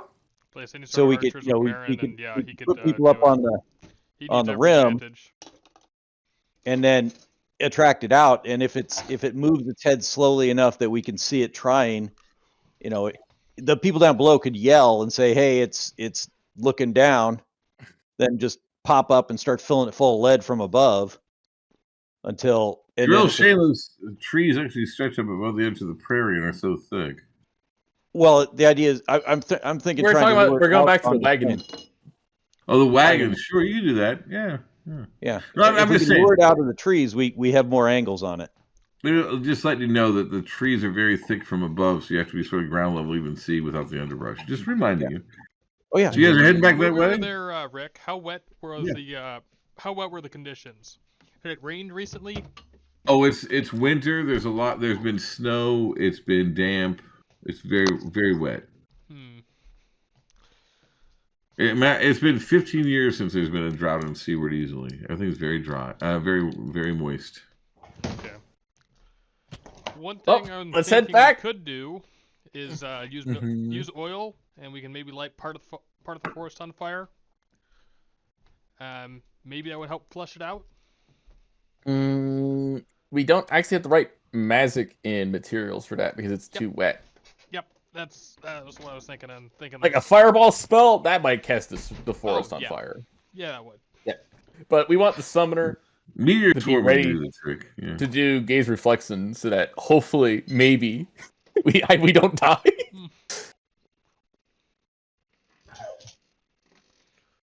So yeah, let's head on back. Well, there's no encounters, and before you know it, you're back at your camp where you have the fire, and you look over, you can see the trees above the prairie now because you're immune to the illusion for a little bit longer. And Well- there's the veil, the crystal veil. We're back here, boys. You know how surreal it must be? It's been 12 days. Imagine going back to the place where one of you heckin' died. Yeah. He got better. Hey, In Rick, fact, no downside other than one of his resurrection uses is being used up. Oh, by the way, dying and come back from the dead is 1,000 experience points. Write it down. oh, Yep. woohoo! This is I should do that actually more often. stolen from Rollmaster. Yeah, I flat out stole it flat out from Rollmaster. I think it's Wait, a great cost idea. 1,000 experience or adds 1,000? You gain. You Oh, gain. okay. You gain. So Technically, it I is. It put is a- in the I put a quick DMG. map. yeah, it's in in the DMG too. It is. but I, probably I was put a stolen. quick map in secrets of kind of what I was visualizing. Yeah, you spoke beyond the veil, so you know what's going on. Yeah. Yeah. So my thought is, if we can lure it out of the trees, then it make it come toward the fort with the whistling arrows. Get it to leave the trees, so then it's not.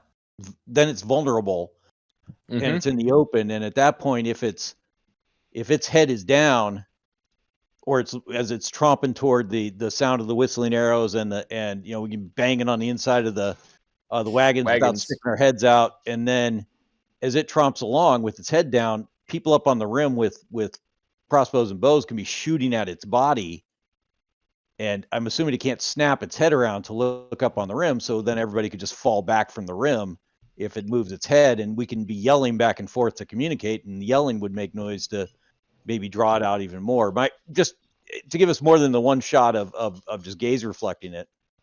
Sure. Or not, but that's what my thing is try to get it out of the woods, because if we we don't want to go in after it. Yeah, we don't want to go in after it, especially if we have smoke methods chasing us, because smoke methods can inflict blindness temporarily. And Which if means we we'd be send them out, and it turns out we have to fight them anyways, maybe the archers can take them down as well. Yeah, the archers can Who keep the smoke also methods would be off. the archer group? I know there's Merrin. Is there anyone else? Well, like the new dwarf has a crossbow. Cosmin has a bow, but so wherever he's best positioned. Marl is bow proficient now. Gnome has a gnome fighter. Illusionist has a bow. Yeah, so I mean, we've got some. Gan has a sling. Okay. So what would I don't know what the range would be from the rim to the floor. No less than 40 feet.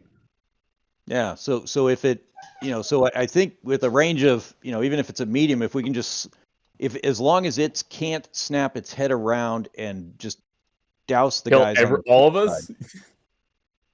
Say again? And kill all of us? Well, that's what I'm saying. If it can't move its head around that fast, then the guys up on the rim, all they have to look and see when it tries to move its head around, and they can just fall back from the rim, and they're physically out of line of sight. True, but that'd be splitting the party since they're at least 2 turns away. Oh, you mean up? Yeah, but if they're, I mean, I guess, but my thing is, if its weapon is the gaze, and the gaze can only look in one direction at once, then we put the gaze team down in front of it and attract its attention, and that's plan A. But then there's no reason why, even if it turns its head, we wait till it's out in the open and everything, and then just start shooting arrows at it. And we might be able to just, stick it. I don't know how tough these things are, but if we fill it full of lead, and if it and I guess my thing is, if you're standing on the edge of a cliff and you're shooting over the edge at something on the ground below, and you see that it's starting to turn its head, but it can't just snap it around if it has to move real slow because it can barely move the thing. The minute it starts moving its head, everybody just walks away from the rim. There is one unknown, and that is the magic the 2 ladies of the valley have. I'm really concerned that they might have some form of effect that denies that exact strategy. That could be. I just, because if everybody goes down, then everybody's in front of it and everybody's vulnerable, but only one person can do anything about it.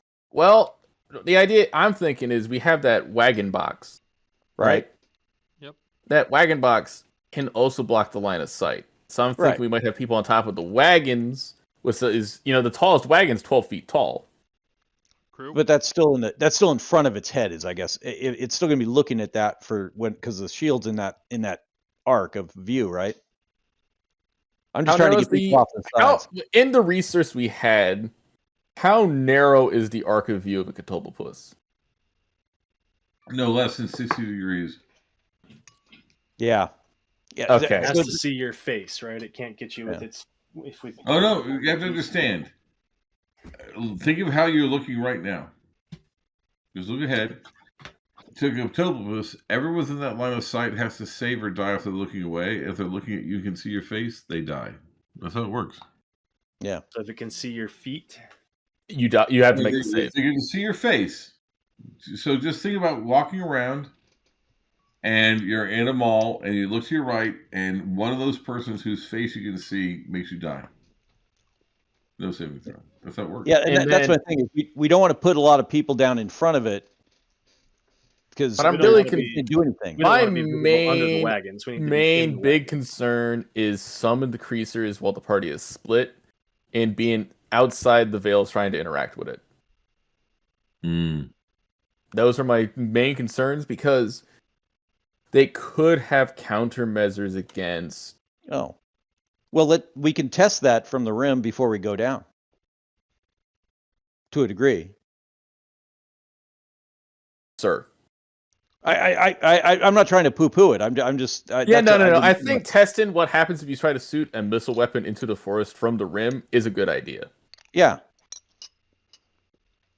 And again, my thought is we need to get that thing out of the forest anyway. We need to get it past the method line, if we can. Or have it fight the methods. There you go. Because the methods are just as affected as us. See, I think testing. If the methods wanted to fight it, they would have fought it by now. Well, yeah, but sometimes they might not have like a choice. Here's an idea. The methods are there to keep the creature inside the forest and prevent it from escaping. Well, that's also what the missile weapons can be used for if they work outside the veil. Yep. Let's first test. Got lots of arrows. He can go in and. Let's test what happens if we try to shoot an arrow from the rim into the veil. First. Sounds good. Okay. With the whole group together. Yes. So let's test that. So let's see if there's some form of protection against missile weapons from out into. Okay. Or we'll fire off 2 shots. Standard arrows. Nope. You can easily fire into the veil. No, nothing deflects it. It's not even weird. Okay. I guess they're bad on the hallucinatory terrain. Mm-hmm.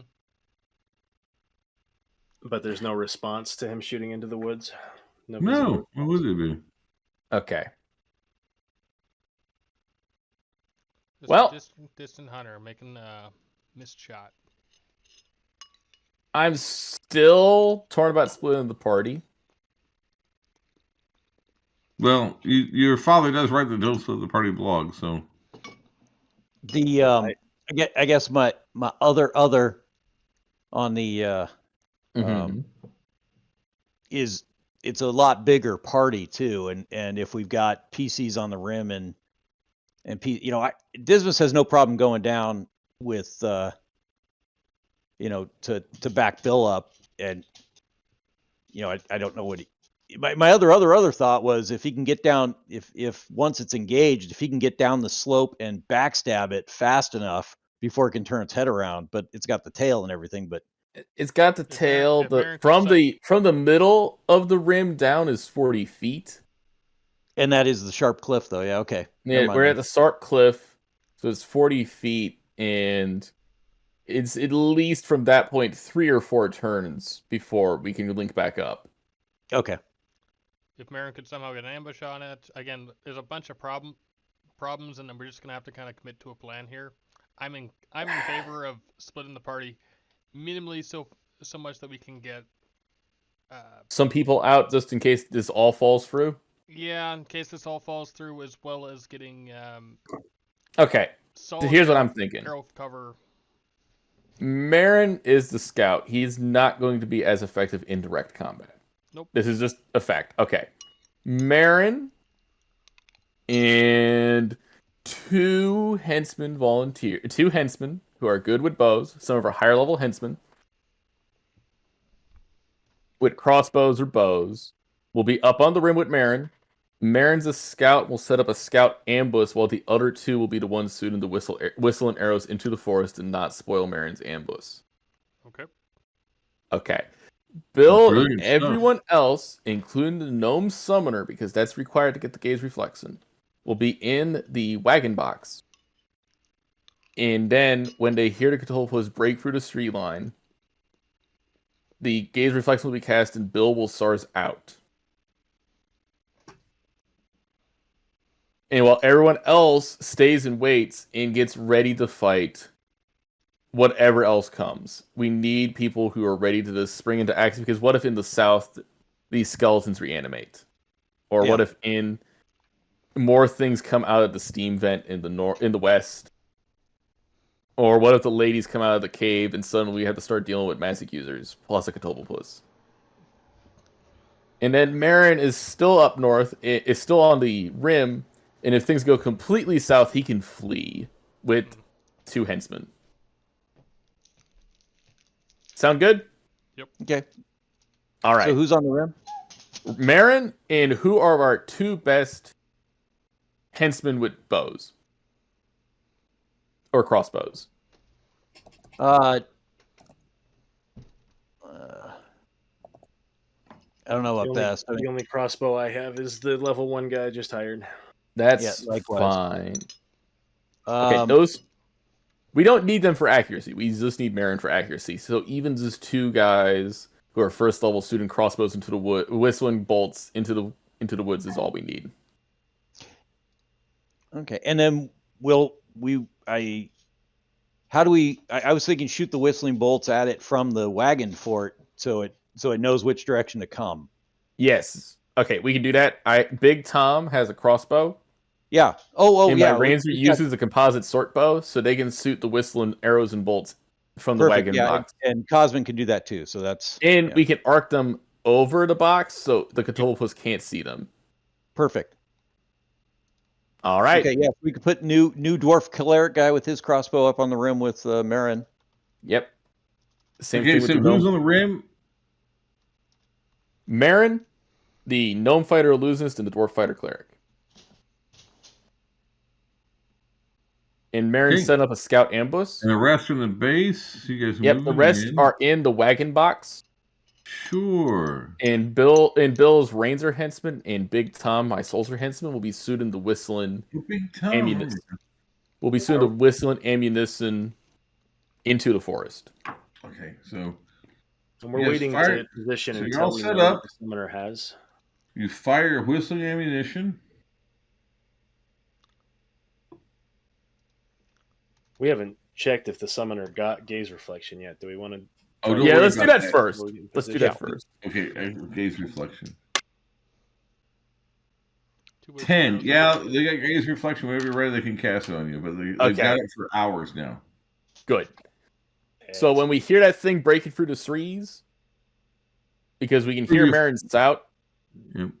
So Merrin will make a sound like whippoorwill or something. That's when we know the Cthulhu's broke the tree line. Whippoorwill. After the ambush, Merrin and the henchmen are just to immediately break away so that it doesn't turn its head towards that instead of Bill on the one round we actually have gaze reflection. Sure. And Bill will SARS out with his gaze reflected seal. No. You get a summoner. The gaze reflection is going to be at least three rounds. Okay. Oh, okay. Yeah. Good. I didn't realize that about the summoner. So you do this, you're crashing, but the Cthulhu does not leave the tree line. You can tell that it's close to the edge, at least its head, but it does not leave the tree line, and you're not sure why. Okay. Good Merrin. You just want... Okay, keep your ambush. Saints of plans. Okay. It's not leaving the street line, eh? No, not sure why. Okay. So, how about this? My cleric henchman will cast Bless for that +1 on save and throws. One moment, please.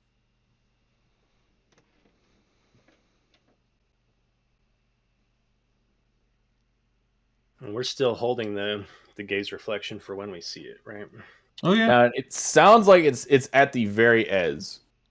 I'm wondering if it's the smoke methods, but if Merrin can break up them with his ambush, that's all we need. Oh, so you walk toward it, and they come out, and he breaks their ambush.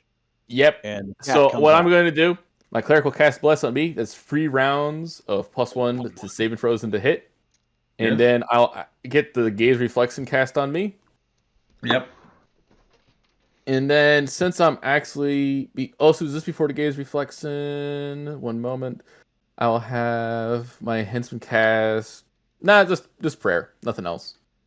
Prayer. Sure. Bless, excuse me, Bless. He does not have prayer I know yet. what you meant. I know what you meant. Okay. And then gaze reflection. And Bill will SARS out with his shield raised towards the street line. And that bless will bless everybody in Hey, the Sam, wagon give box. me a D6. Don't get surprised, Sam. 4. 4. Okay, let me check one thing. Come on, surprise them. And I'm surprised if it's bugbears. And I still hope it isn't bugbears. you charge forward. It's a giant mouse. Sam, give me a saving throw versus death magic. Yep. And I get my shield bonus and the bless bonus. Yes. 19, I made it. You see the Gatolobus through your shield? It sees you. It looks really surprised, and it falls down dead. Ha ha! Yes. Yes. Yes. Everyone Nice. take 400 experience points for a great plan. Yay. All right, boys. That Frenchman? All right. And now what we'll do is we actually have a lot of rope with us. Now, what you find out is the Gatolobus is actually chained down so it can't get out of the tree line. Oh. Oh. Okay. So what we'll do is Merrin and all those henchmen have about 150 feet of rope. I say they rappel down. Easy. Not even tough. And then we meet up and we head to the main cave. Okay, you get to the main cave, and carved into the rock wall are steps, like a ladder. You can actually easily climb up into the cave. Do we want to cut the head off the cat before we head up? Oh, no. Now the Gatolobus is dead. It has no power. But what we Okay. do want to take is its eyes, because you can use those. for Oh, magic. yeah, the head and the eyes are Yep. have a lot of alchemical use. And the That, tail, so that, too. that was my thought, was to remove it. So if we need to run, we can grab it on the way out. Oh, yeah. But it's uglier than an ugly pony. I don't know. It's hideous. It's listed multiple times, and it's the monster manual description as being an ugly monster, one of the ugliest in the world. It just canonically in Greyhawk, it's the ugliest thing that exists. Yes. We got a big sack for that. So yeah, head. we got its Yeah. tail, which can be used to make magical clubs and balls, And and its mason, yeah. eyes. As a matter of fact, using its tail is one of the key ingredients to make a maul of thunderbolts. Ooh. Yeah, let's pause to Yeah. Merrin chop will the thing While up Merrin's and getting fucking down, tag it. we will claim the trophies from the unwounded hide of a monster. Yep. Once the archers are down, we will Form we're up, gonna form up with arrows trained on that entrance. and let's go. So who's climbing? I need a marching order to get into the cavern. Okay, so Merrin, Bill, Big Tom, Yep. in front. How about if Bill's shield still has time on it? I guess that'd be the downside of chopping the thing up. But That's fine. I guess Bill in it'll be front out because by he has the- that sealed. Oh, Yeah, the gaze reflection Hey. is done, but the shield still works. hey, when we're at the foot of the cave, Yes. I'm going to read this. I'm going to read for the maximum length my scroll of protection against elementals. Ho, ho, ho, okay. So for the next 20 turns, no elemental can get within 20 feet of us. All right, time to storm. Nor the can dungeon. their powers. Correct. Nor can their powers. Question: will my dagger of anti spellcasters and slash spell like effects also affect elementals? If they can do some sort of spell-like effect, yes. For example, against a salamander, no. Against a grue, yes. Okay. Neither of those things sounded like Mephit. No. Methods have spell-like effects, so it would affect them. There we go. That's the information. That's what you want. That's By the way, fine. Sam, Yeah. Poppy was clawing at the door because she could hear your voice. We let her in, and she's been looking all over for you. Aw. Where's my boy? That's a cat. My cat loves me so much. It's So so much. funny. Okay. So I say we just storm into the cave while we're immune to elementals. Okay. And also, to help the approach, my cleric Henson will cast Find Traps as we walk in, so any traps we can try to avoid. So you guys are up there and you're going in, right? Yep. Yep. Iron Cobra slithering along. Here we go.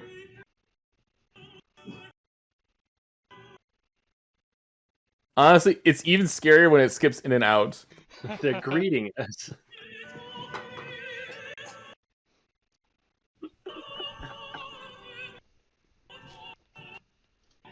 Let's go to the source of the singing, boys. We gotta kill them. So you do that, and the methods come streaming out, but even at the sight of the bubble surrounding you, they flinch back. And this time it's lightning methods. Goodness, those aren't in the book normally.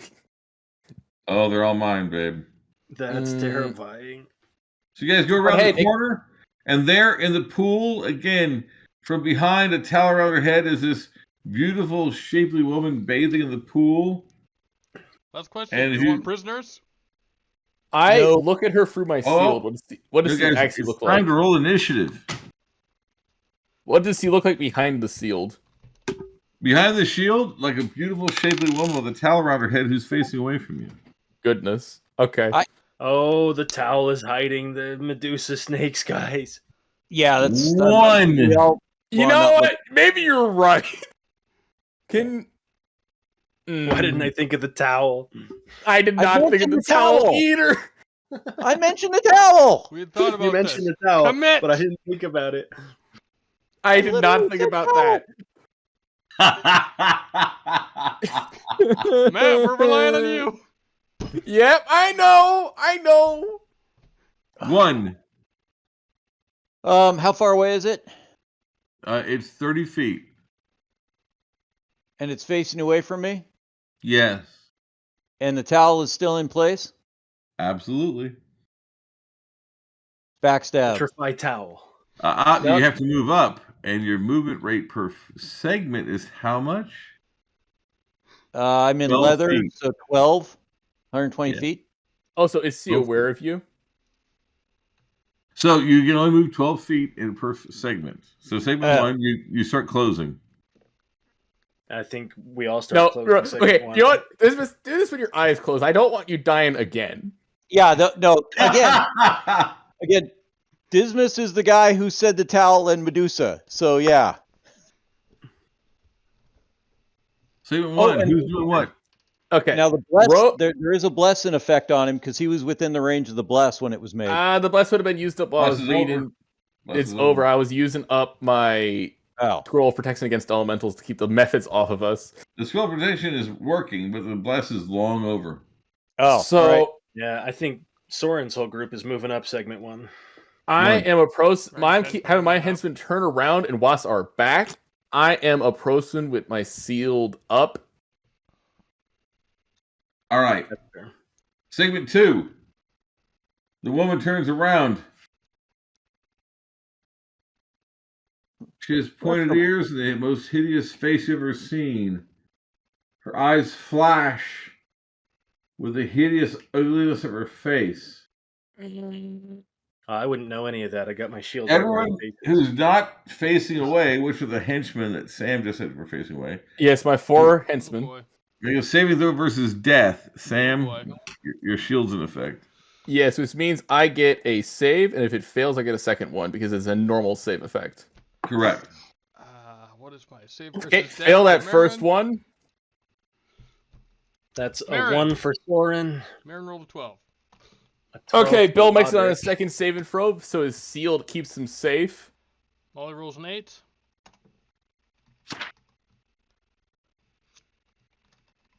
That's a lot of dice rolling I hear going on there. I think a lot of you just failed your save. That was Dismas. But now, does the eyes closed charge forward help at all? No, this is not a you see them look. It's a them see you look. Oh, all right. If they can see your face, it works. That's why my henchmen are fine. So, I'm trying to find my save they see table Mer- here. Let's see. This is the devil advocate, but I know Merrin. if you're not sure, tell me your class and level. I've got a cleric with an 11 and a courtier with a 7. And Okay, a cleric what level? Short thing for you. level For 1. you. 10 is your saving throw. Okay, he made it. But Next, then the courtier at 3. But a 7? oh, he failed. Yeah, and then Soren failed with a 1. Yep. Okay, You're up. Dismas on a 4 plus 1. No, 3 plus 1 with the sword, so he's down. Failed. Cosman, level 5 man at arms. Yep. We roll What is the death save? 11 or better.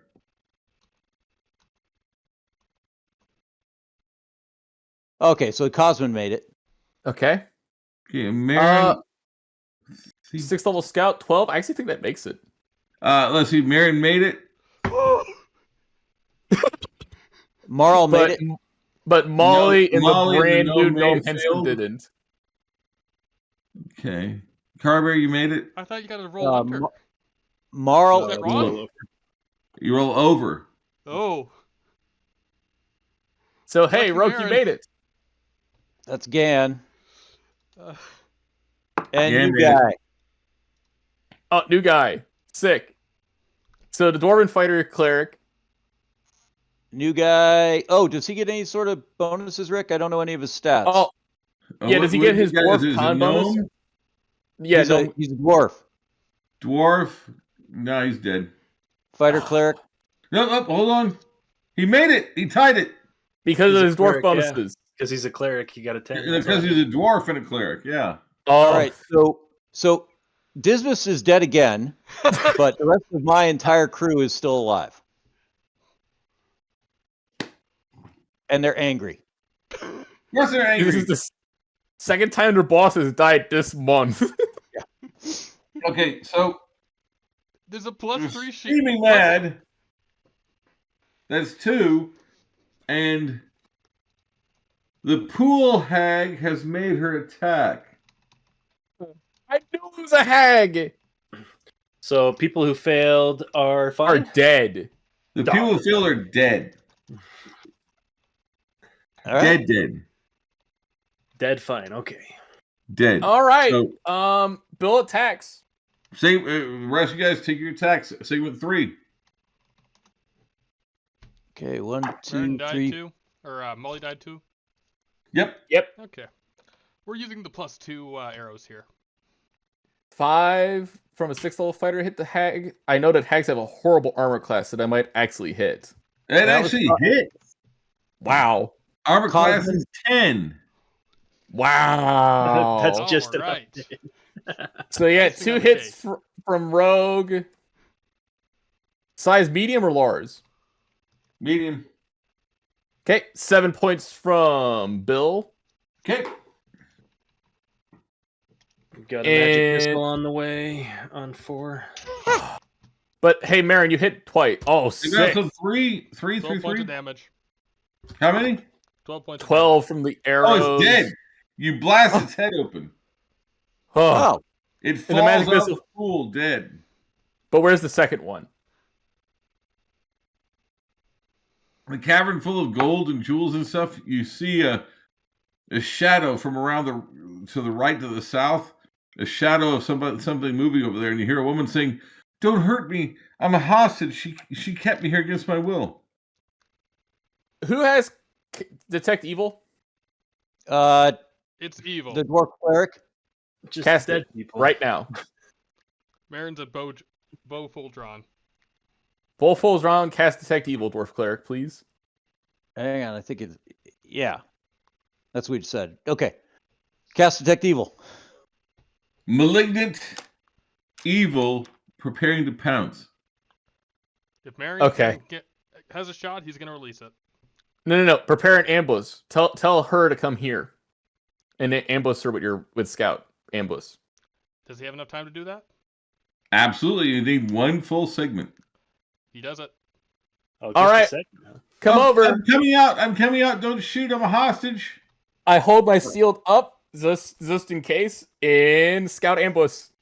How Okay, many shots do I get? I need Well, to make let's see how many surprise rounds check first. surprise. Check surprise. 3 rounds. Well, for surprise? her. Okay, you're able to look at her feet instead of her face. Get your 3 shots. Excuse me, 6 shots. 6 shots. All think we plus do 2 the- arrows, please. We really Yeah, want this yeah. thing dead. Yeah. Armor class is 7. Okay. 4 hits. 4 hits? You sure? Yep. I don't know if the adjustment Mhm. was for Merrin, so. Okay. So 4 hits. 4 hits. 46 plus 6 8. plus 8. Yeah, 46 plus 8. That's for complex. 20 points damage. 20. Thump, thump, Dead? thump, thump. You tied it. She goes down I cut her head off. before the Medusa is able to gaze at you. Ah! It was both. What? Holy moly! And Towel Lady wasn't Nine even hit the Medusa. points. Bag her head. A cool There's hag an and a actual Medusa. Medusa. I thought it was just another pool hag. I thought it was just another green hag. What the fuck? Why is her armor class different? Hey, Right. hey, I keep the head separately. You want the pool hag's head too. Yes. Yeah. Because you use the pool hag's head for a scroll of protection against devils. Ooh. Yeah. Okay. So here's the important Wow. thing. Here's the important thing. You guys are the first party to survive the Crystal Veil. So here's Dismas has. Well, no, he can't cast for another 5 days. If He's dead. I know. That's what I'm saying. I was saying revive him because he got Tensor's magic disc. He can carry. No. I'm 10,000 thinking. pounds out of here, but I feel the pool water. Do I feel like it's magical? It's definitely magical. Okay. I put Oh. Dismas's body in the water. Can he do a whisk? Here's what happens. Dismas's wish is no one died, yes. and you're all Okay. better. So everyone's back. All the henchmen that died, all the PCs By the way, that died. Dismas, give yourself 3,000 experience points because I stole your wish from you. And you came back from the dead. But hey, you're alive. I'm not complaining. By the way, that's the thing that happens. If you find a pool that grants a wish, if you put a dead body in it, they're back to life. And anyone that died at the same time is also back to life. And this is back to 1982 when Sean Fickle did that with Marvin Rucker's character's body. I did not know that you had that as a house rule. Forever. It's from That's when a 82. falling block did a TPK. And Sean's character, which was a elven ranger magic user, got his head from his best friend and threw it in a pool of wishes, and they all came back. Yeah. But the rest of us get a whisk. The rest of you get a Uh, wish.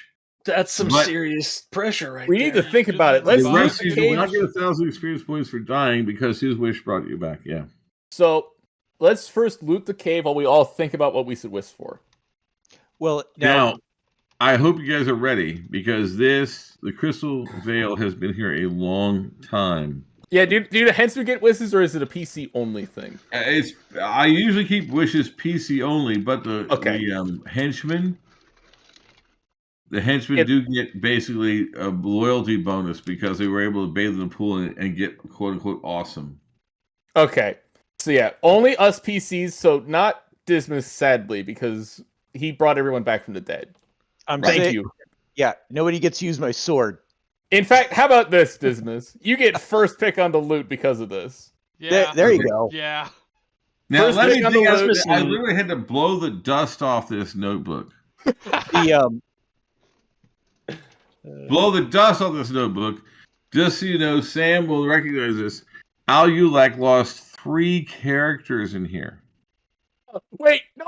I remember. That's why I was so scared when you started describing the Cabas thing, because I was like, you talked about this place. How many Yeah. TPKs did you get with that Catobopus? 6. There are 20 dead PCs in the Vale. My goodness. No one besides you guys got the Medusa. And we just Ever. got all their stuff. And we're the first people to see the Medusa and kill it. You're the first person to see it. Your mom's going to be mad. Listen, you know who ran from this Vale and never came back? The mysterious Amazon? Mysterious Amazon. And Oh, I have her Orion. spear now. Oh, is that the place where what's his name? The guy who kept dying because of stupid reasons. Yeah, that's him. His Is that where he bones are in the died ground. finally? Yeah. Because Who's gonna Orion, follow up after this? Duke Orion ran from this place when he was lower Yeah. level. Yeah. You know, Okay, the you guys dude who's ready? in SARS of First a off, call. yeah, before it became a call, he ran from this place with him and the mysterious Amazon. The ones who defeated anyway. So here's the cash value. I'm going to summarize all the gold, silver, and everything else because you got plenty of time to get them out. Now they're all dead. The Mephits won't come out of the vent. Okay. It's 85,000 gold pieces worth of coins, gems, jewelry, etc. Okay. Okay. The big magic loot haul. Hold on, let me pull up my thing. The hags have used or destroyed or rent all the scrolls, potions, dust, and unguents. Dang. Aw. Okay. They ruined our loot. And Kill 'em again. because of the nature of the pool, all the organic materials like leather armor, hide armor, etc., have been destroyed. Dang. Yeah. And But- because they continue to summon Mephits, anything else that can be destroyed by fire or acid is. Dang. But what's left is the big stuff. There's an apparatus of Qualish. What? Now we can get to that bubble, right? Yo, he gets to the air bubble now. What was it called? The air bubble. Polish. Qualish. The robot submarine. machine thing. Yeah. There is a hole, portable hole. Okay. In that portable hole is a wizard's laboratory. So it acts as an alchemical lab. Now you can, if you have a winch or something, you can attach to it and pull it out. And but inside it acts as a full wizard's study lab, alchemical lab, research lab. Although you have to provide the books themselves have been taken out. Okay. Okay. There's a +5 halberd of dancing. Okay. They will dance after 3 rounds. And a +5 halberd of sharpness.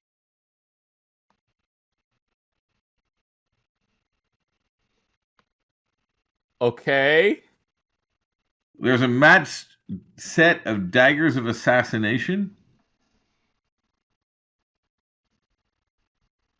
I know what that does. Am I Yes. writing too big? Should I be writing smaller?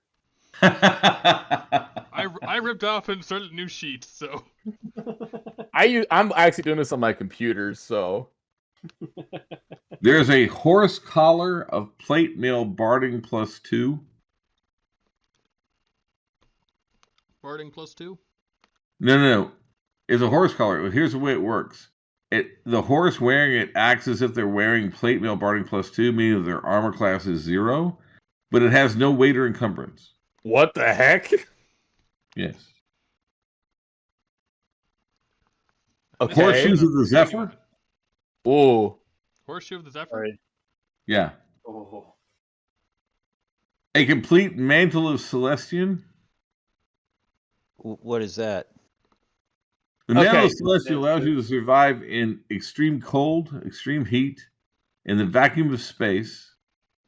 It provides you with all the food and water that you need for one person every day.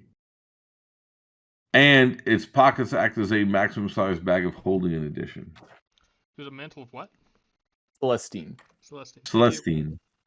And did we got one of those from the island too, didn't we? With the You did. Absolutely. They're relatively common. They used to be made by an order of wizards that has now been wiped out. It's A like helm of underwater action. Ooh. And hidden in the compartment inside of it is a ring of swimming. Ooh. Let me go here. I have here. The page is tearing as I turn it. It's so old. Hold on. And this is, oh my gosh, George Schumar made this. I got a little note here. George Schumar made this back in 1980. Okay. It's 7 league boots. Oh. Here's how they work. You must wear them for a full week before they activate. If you take them off, it takes you a week to reactivate them. But every day, you can say a command word, and every step you take basically boils down to you travel 21 miles for every mile you would normally travel on the roads. In other words, let's say that you're on a road and you want to go from one town Seaward to to another, Vale. and your normal movement rate is 12 miles a day. You can now travel 252 miles a day. This is actually from medieval myth. Yes, it is. This is an actual thing from medieval myth. Now, and last but not least, a set of manacles of the oppressed. You must have them forged on your wrists and ankles by a blacksmith. And once they're on, you can never wear armor or use a shield.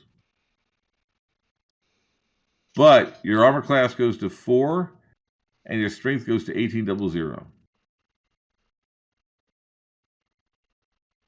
You can't have any other magical armor or magical. Oh, you can wear rings of protection and stuff. Braces armor class will work, but you can wear rings Cloaks of and protection. protection. One of my characters in a different campaign has them as a slightly weaker variant, where instead of getting 1800 strength, twice per day you get 2 attacks around where your fists act as +5 foot maces instead.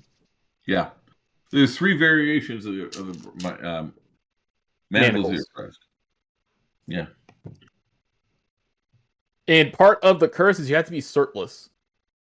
Yeah, you actually cannot wear shirts. But it also, you're always treated as if you're wearing a woolen cloak if it's cold. Yeah. Could a monk use it? Yes. Monks can use them. As a matter of fact, they're beloved by monks. And as a matter of fact, the guy who was wearing this when he was killed was a 13th level monk. What the heck? They got a 13th level monk with this place? Yeah. Xing Chao died here. Wow. This was before summoners were invented. Yes. So, we have some good loot. What does Dismas want to take first? I got to think. Give me a second. Can someone post up the list? I got to tell you right now, I've got to get a hold of Al Ulak and Jason Bartlett and George Schumar and let them know that somebody cleared out the Crystal Veil. How many PCs did they lose? East? AJ lost 3 PCs trying to get through this thing. 3. Including his favorite. Those halberds came from his favorite PC who had a magic device allowed him to store 4 halberds. Wow. Now then, while someone types up a loot list, let me do the Sarahs of Loot. I'm impressed. How many henchmen total from each of you? Dismas has 4 hench. Okay. Check Now, that guys, channel. since you talk about this, I got a quick question for you. My wife asked: 10. Are you guys having fun of the campaign? Not at all. Hell yeah. I've died twice, Rick. I've died twice now. You got better. 7 henchmen better. from Eck. Okay. Well, now that I know that NPC class only henchmen only count as half a henchman on the limit, Yeah. I've got half a henchman left that I can. Okay. All PCs get 5,000 gold pieces, and the henchmen get 2,500.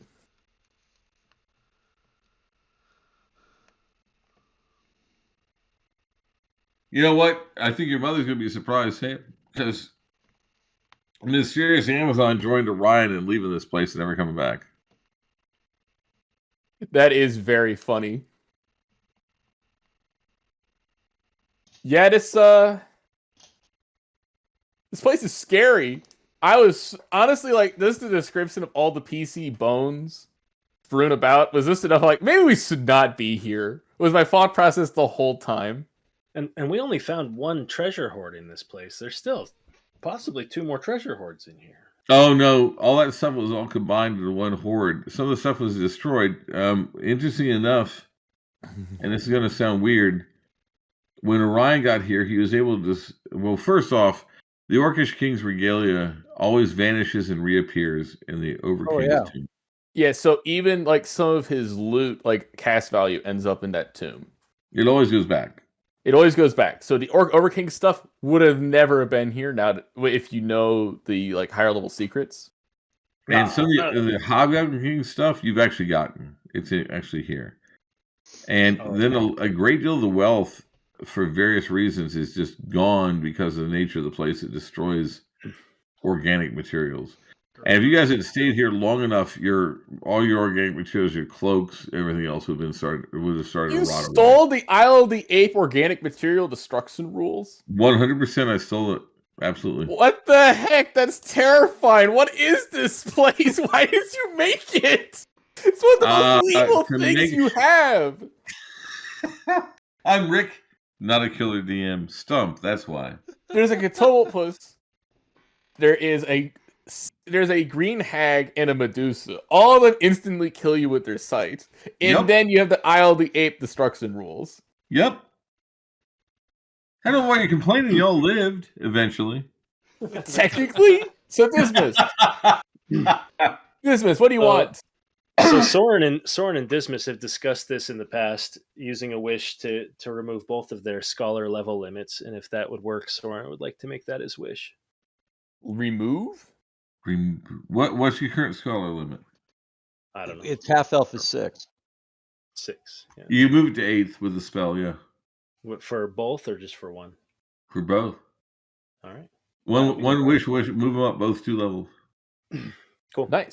And Sam will tell you that's very standard. Yeah, that's very standard. Just whistle to improve your level limits. One of the most simple, commonly used. Most common. It's the most common wish. Seeker did that to not need the intelligence to hit 11th level wizard. Yeah. Yeah, this is just kind of suppress the half elf part and just let the human control. Absolutely. And I've got that's what I wish. I'm even going to look at it twice. Absolutely. So Merrin, what wish do you want? I have no idea. I'm saving mine until after the loot haul, because if I can get the manacles of the oppressed and the +5 halberd of sharpness, I know what I'm making my wish. Sane's in my weapon proficiency of longsword expert to halberd expert. Ooh, yeah, fine. That's fine. But only if I get those magic items. Well, one Which thing halberd do you want? I'd love to get Merrin's charisma out of the gutter. I misspoke Hey, earlier. your charisma's low enough. If you whiz it, it'll go up by 3 points. Yeah. It's true. He's got charisma 5. Yeah, charisma 5. Any wish, if your charisma's below any stats below 9, a wish moves up 3. Yeah, I've not ever actually had a wish. So That's a Really? good one. Just improving your stats is always good. One wish that I used for one of my characters is you roll twice, pick the highest for hit point rolls. Yep. You are 6th level, so you only have 4 more. So that one might not be as good. Fine, Is it possible Oh, here's to wish for max health for all rolls I've made currently or up to this point? You can wish to re-roll all your hit points with advantage. Yeah, you can do that. I got 2 1 sitting on there. or here's no. Here's what you actually do. Wish for the location of an unclaimed ring of free wishes. Yes, that's fair. I've done it Because before. that means that gives us an adventure hook. And Wishing it's for your more wish- wishes? yeah. But You're not this is wishing for location- more wishes. You're wishing for a chance to get more wishes if you live. You're wishing for an adventure that gives you more wishes if you succeed. Exactly. I'm just saying, it would give us to another good loot haul because it's a loot haul with at least a ring of free wishes. And I know exactly where the closest ring of 3 wishes is. It's unclaimed. So that's a good one. I'm just saying. That is. I know, it's tough. Wishes are hard, especially if you've never done one before. You can save it. We know where this place is. Well, none of that, but once you do it bathed in the pool, you just have a wish. It's just Yeah, there. you can save it. Honestly, You can one of save the it. best ones you can wish for is just wish that the party didn't go to a certain location and save all of us. Just having a get out of jail free card at all times is a good idea. So just save it. Think on it. Yeah. We're There's gonna no- think you on don't this have to one. do it now. You don't have to do it now. So You just let have us a wish. divide loot now. So Okay. Dismas, what do you Well, want?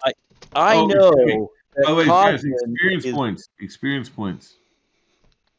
EXP. Say again? EXP. 14,780. Nice. Somebody needs That's to per wish that we PC? can exceed the no more than 2 levels thing. Guys, I'll be right back. 1 second. Right? Yep. My, What about yourselves? my henchmen keep getting blocked. Yeah. No, that's good. That means they stay in your service. That's true, especially since I'm multi-class with 2 really Yeah. expensive classes. Now we set it up so that how it works for multi-class is your lowest level class, half of its level counts for your effective total for Henchman. Ha! I knew there was something, and I tricked you into telling me. So now Leonard won't lose Helen when she gets to level 3. Wait, say that again? When you are Get half multi-class, of your how it lower works, level. your lowest level class, half of its level is added to your highest level to count as effective level for Henchman. So if you're 6, you're effectively 9th level for Henchman. Oh, okay. If you're 4th, you're effectively 6th to maintain Henchman. And this is useful because there is some effects in the game that affect you based on your level. And we do use that. Okay. Keep in mind that Seeker, one of the most the most powerful PC in the campaign, is effectively 20th multi-classed. He is the highest level PC who's ever lived in Seaward. But it's your highest plus half of your lowest. So if you were 4, 3, 2, you would just be 5. It's a bit different for triple class. We don't have too many triple class PCs, so I don't know the details on that one. I know that we're gonna add that rule to It Ain't Done Yet. It's Last Lance and Tome. So the more formal rules of how that works for triple class, I'm not clear on because we have a fair number of multi-class with 2 classes, but triple classers super rare. We only have 1. Okay. Cosmin really wants that horse collar, but I'm going to take the portable hole with the labs. Oh, sir. Okay.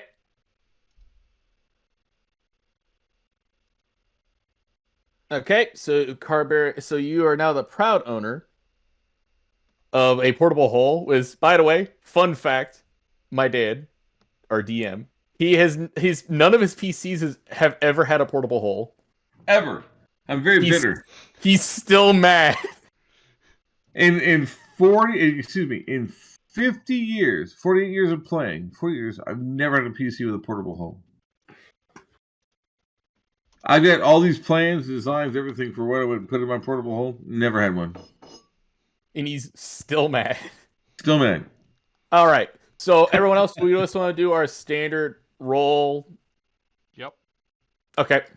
And then Dismas is just at the top automatically. I So always when he gets roll around to bad. him, he gets 2 picks. It's 2d6, right? Or is it? 1d20. 1d20. So I have a 7. 10. Okay, Wait, let's see so what do I even need to roll? Nope, you're automatically at the top. So I'm All right. last. Okay. Cosmin. Okay. So the portable hole and the wizard's lab are to Dismas. Oh, well, I got the 14, right?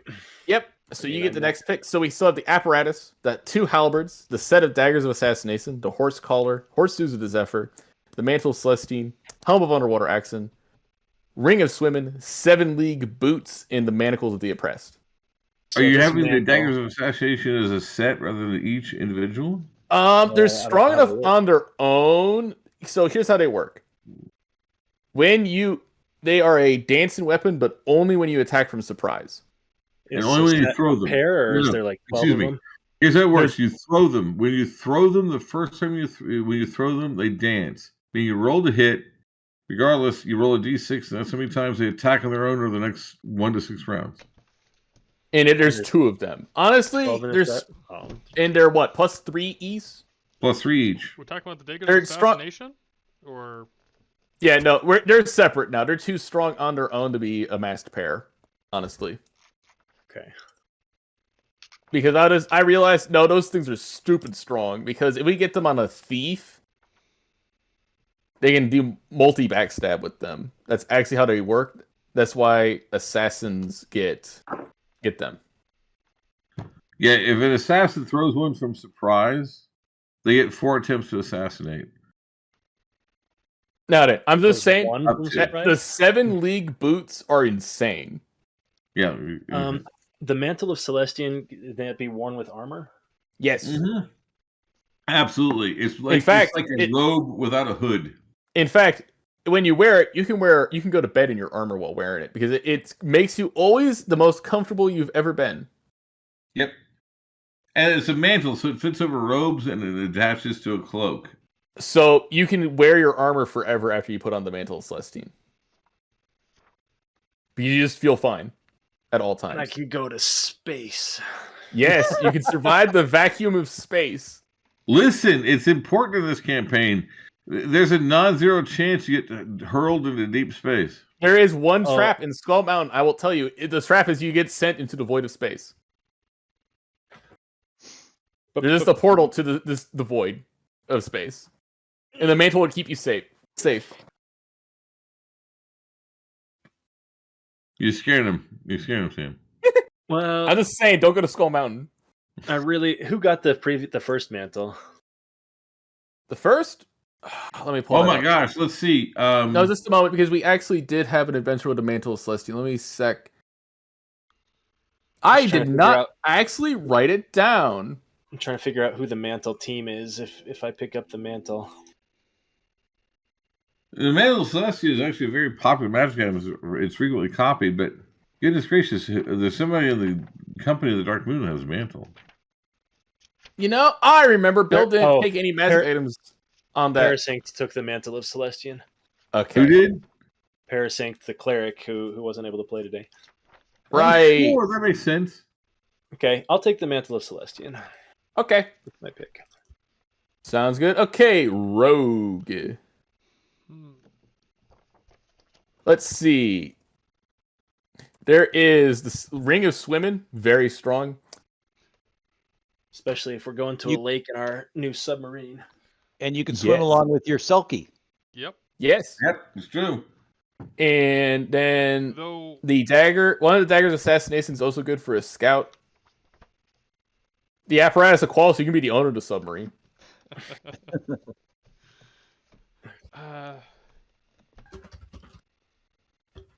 if possible, I almost want like the helm of underwater action and the ring of swimming. Well, I'm not taking Ring of Swimming, so you can take both, honestly, because it's going to swing around to your turn after mine, and I know exactly what I'm taking. So you're fine with just taking the Ring of Swimming or the Helm of Underwater Action, because I'm not taking either. That's what I I'll see do. what you're doing. I'll take the helm of underwater action there. This turn. Okay? And now, I'll take the Manacles of the Oppressed and the +5 Halberd of Sharpness. Sure. I'm not And ready then to I will use use that. my Pool Whisk before it swings around back to Rogue's turn to Sane's is it okay if I change my longsword proficiency up to expert to halberd up to expert instead? Done. Perfect. Sweet. Ring of Swimming goes to Merrin. Okay. I need to find that in the book. Ring of Yeah, Swimming there is strong. Yes. Yep. Okay, and now it's X turn again. Oh. Just so the Ring of Swimming, the Helm of Underwater Action both belong to Rock the Water Dwarf. He died here? He died here, and his boots is speed and disintegrated here. Yeah. No. Yeah. Go on. Okay. Oh, you took the helm too, right, Merrin? Yeah. Rook took the helm too. I took the Helm of Underwater Action, yeah. You took the helm and the ring. All right. Yep. I will take the. I'll take the horseshoes of the Zephyr. Okay. Nice. Okay. And now Carberry gets 2 picks because it's back up to him at the top. Yep. All right, I'm gonna take the barding Yep. from a boy. That's And very strong. Hey, Soren, what did you just, what was your second pick there? Horseshoes. Yeah, the horseshoes with the Zephyr. I'm torn like an old sweater. Um, I got to review my guys and like if a mage threw the dagger of assassination, would it do the mage any good? If you have proficiency in dagger, it dances when you throw it. And it's still a +3 weapon, so it's insanely strong. Do you know what page of the book that's listed All on? right. What, the Ring of Which one? Swimming? The Dagger's of Assassination. I just want to read it. Oh, that's unique to me. I don't know. Yeah, that's- Yeah. Okay. Okay. That's homemade. That's homebrewed. We have a. I never There know. is another. There's actually a PC wizard with a dagger of assassination already. Yeah. Hey, Bill, what was your other I'll pick take there? I'll take Oh, a he's- dagger as my second. Okay. Bill, what was your second one besides the manacles? The +5 it. halberd of Plus sharpness. 5 Hamlet of Sharp. Yeah. Okay. Boom. And So what I'm was your thinking- what was your other pick there, Matt? I took the barding Bard? I'm and editing the one post in of the Discord. daggers of assassination. Okay. Eck, it's your turn again. I know. I'm trying to App. figure out apparatus. which of my henchmen could use the daggers. And does anyone else have a better henchman for the daggers than my mage? I've got Gan, Small Hill. He's a illusionist thief. Yeah. Okay. Well, it's not going to get back to you though. No.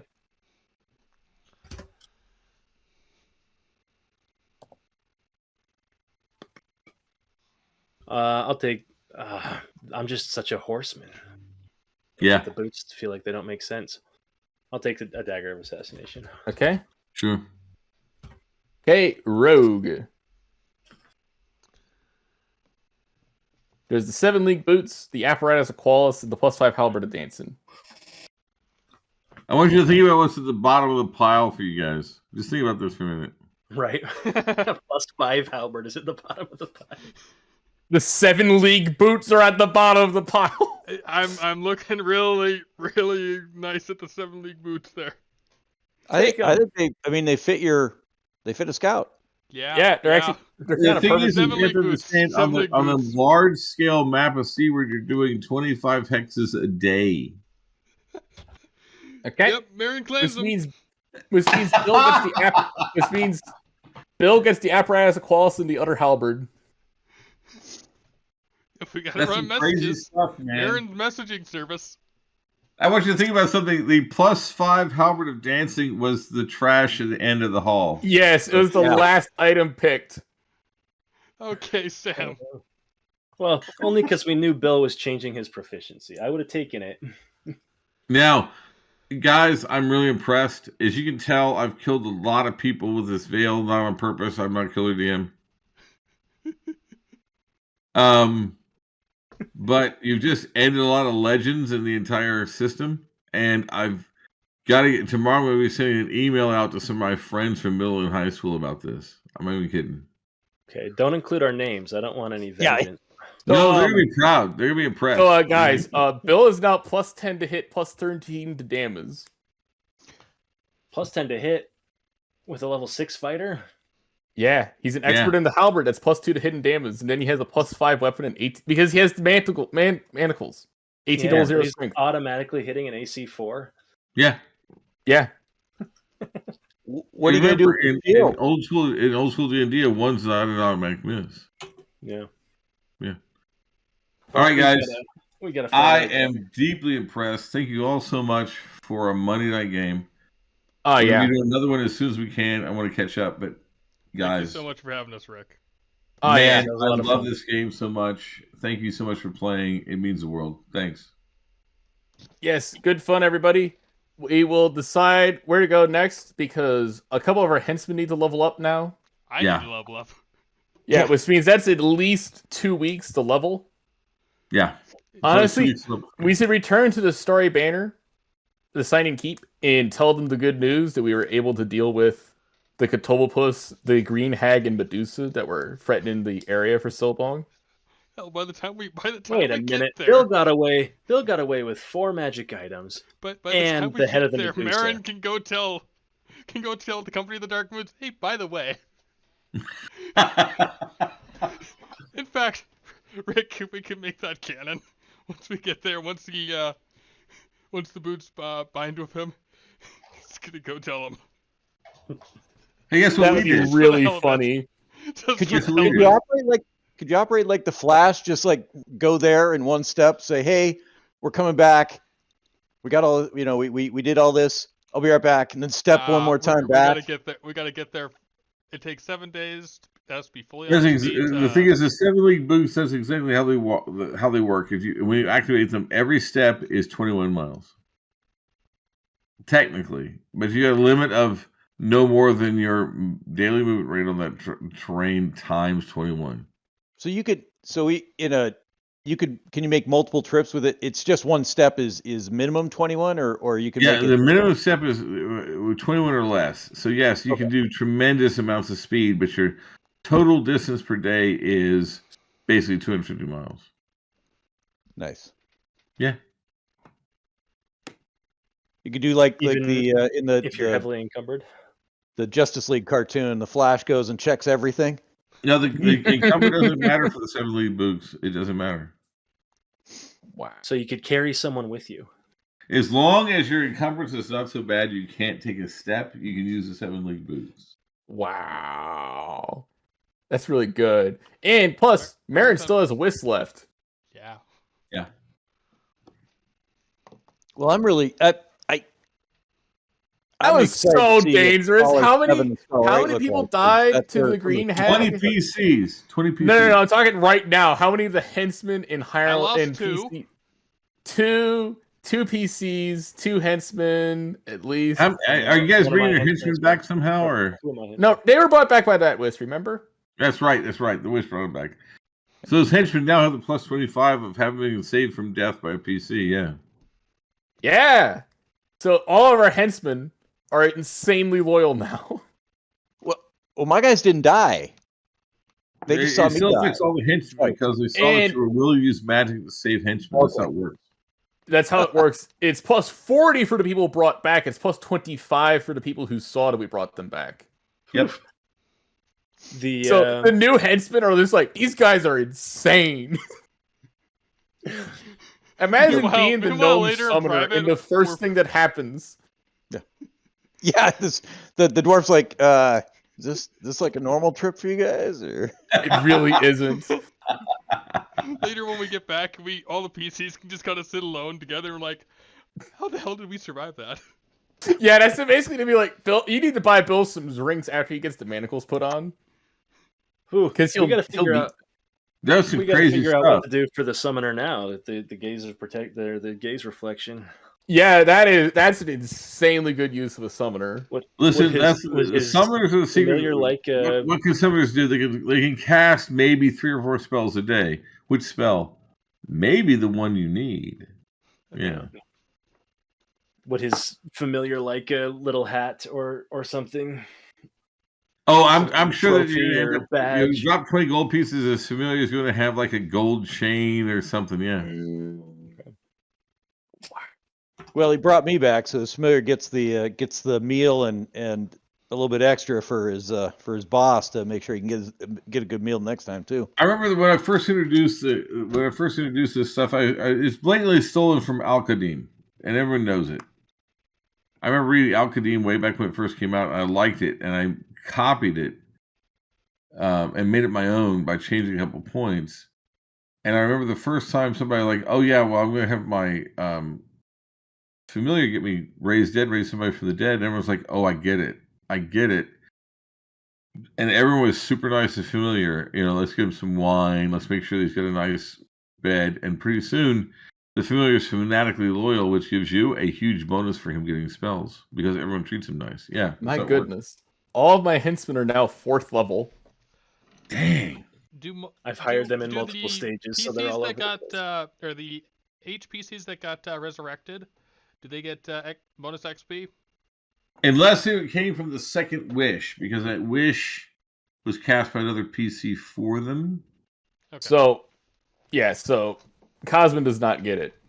Okay, that's a little unfortunate because Molly doesn't quite have enough to level. That's a shame. That's fine. That's fine. I also want to confirm there though, XP. Rick. Was the gold a part of that XP division? Yes. Yes. Hold on a second. Yes, it was. Just wanted to check. Okay. That was insane. I will have to talk to people to just talk about how insanely bad it was. I would See, admit, the advantage I've had I have, several people tell Sam, me is that I this don't is. understand how dangerous all this stuff is. I've had several people tell me this is probably the most dangerous set piece encounter I made outside the mountain. Yeah. We have the head loot to do with later stuff. The heads. Yes, as a matter of fact, you can And the actually make eyes. it. And the tail. The tail, Yeah, heads and tail. You can talk to alchemists and stuff. What you really need to do is go to Skull Mountain and see if there's people there that are willing to buy those heads. Actually, so it took us from getting to the Crystal Vale and back the first time. It took us 5 days to get to it the first time. 6 days. 6 days. And then from there, we went to the Signing Keep. And then 4 days. 4 days. And then on day 17, we started the trip back to the Crystal Vale. 21. So it's been 3 weeks. Which means I actually think if you count the 2 weeks of leveling, we actually catch up in time. You get caught up in time. Yay! After leveling. After leveling, you're actually only call it 1 day in the past, so you guys have a stiff drink to remember what happened, and you're caught up. Yep. Okay, so we've 21 days. We've made it back. What's the calendar in game? So the calendar in game. So we're currently in the Sign Keep in the 3rd week of. What's the name of the first month of spring in this campaign?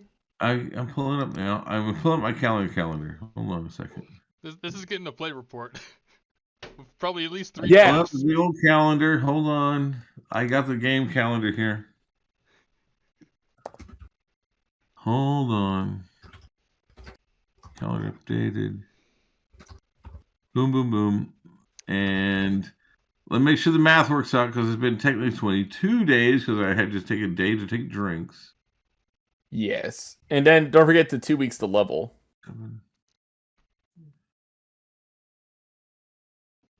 It is day 23 of New Sun. Yep. We're caught up. Caught up. We're in the Sign and Keep at the moment. So, what do you guys want to do? Holy moly, we only have 1 PC out of time right now. Yeah. Okay, that was 22. That was 21 days of adventuring, 1 day for drinks, and then 2 weeks of leveling. Yep. Correct. So you're technically at the beginning of the 4th week of New Sun. Yep. This is, there's now the new Briar Mars, and we are starting to hear tales of the Sryarchy. Oh yeah.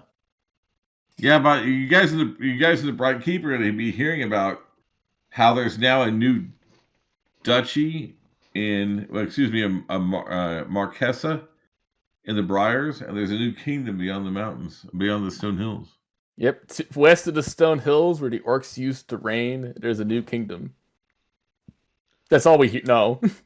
That's all you know. And then the fact that the Briars have been thrown down, and the rumor is that Baba Yaga has been driven away or killed. Wow. Yeah, and So we also let's did see. some Yeah, crazy we have stuff one because PC. now, We have one PC who's displaced in time. Everyone else is on time. because we are also going to be the cause of insane rumors because the Crystal Veil has finally been shattered. Now that the both the Medusa and the Hag are dead, that means that the hallucinatory terrain is gone too. Oh, really? You know, we do need to figure out some way to guard that because this sort of anyone can walk up and get a whisk. I have a solution, actually. What is that? You remember I have the scroll of... Oh no! Stop! I warn you, hit now. One, now that they're gone, the Catoblos will die, and now that they're not bathing in it, the pool will lose its powers. Okay. Okay. They gave the pool its powers, not the other way around. Got it. Okay. We don't need to worry about random evil orc suddenly wishes that he is the Overking. I was Correct. concerned about that, yeah. No, I the was whole too. place will lose its magic and fade away now that Okay. the. I will keep my scroll of treasure guardian for some other thing we want. Oh, you No want to do evil that? stuff. The treasure guardian is very powerful. Yes, that is Yep. we found that ring of free wishes. We don't want to use it for whatever reason. We don't want anyone to steal it. The treasure guardian will keep it safe. All right, I'm gonna log off since I do have work tomorrow. Yep. Yep. Guys, again, a wonderful session. Thank you so much. Yes, I have some We'll schedule this week and we'll get the next session up soon. Mm-hmm. And guys, great play. Yes, Very tight we play. lived in the end. In the end. See you all later. Thanks for playing. Catch you on the other side. Pool of Thanks, wishes everybody. right there by the combat. You just have to survive. One person. All you gotta do is pull it off. That's right, buddy. Holy. Okay. Holy Stop moly. recording. I can't believe we pulled that.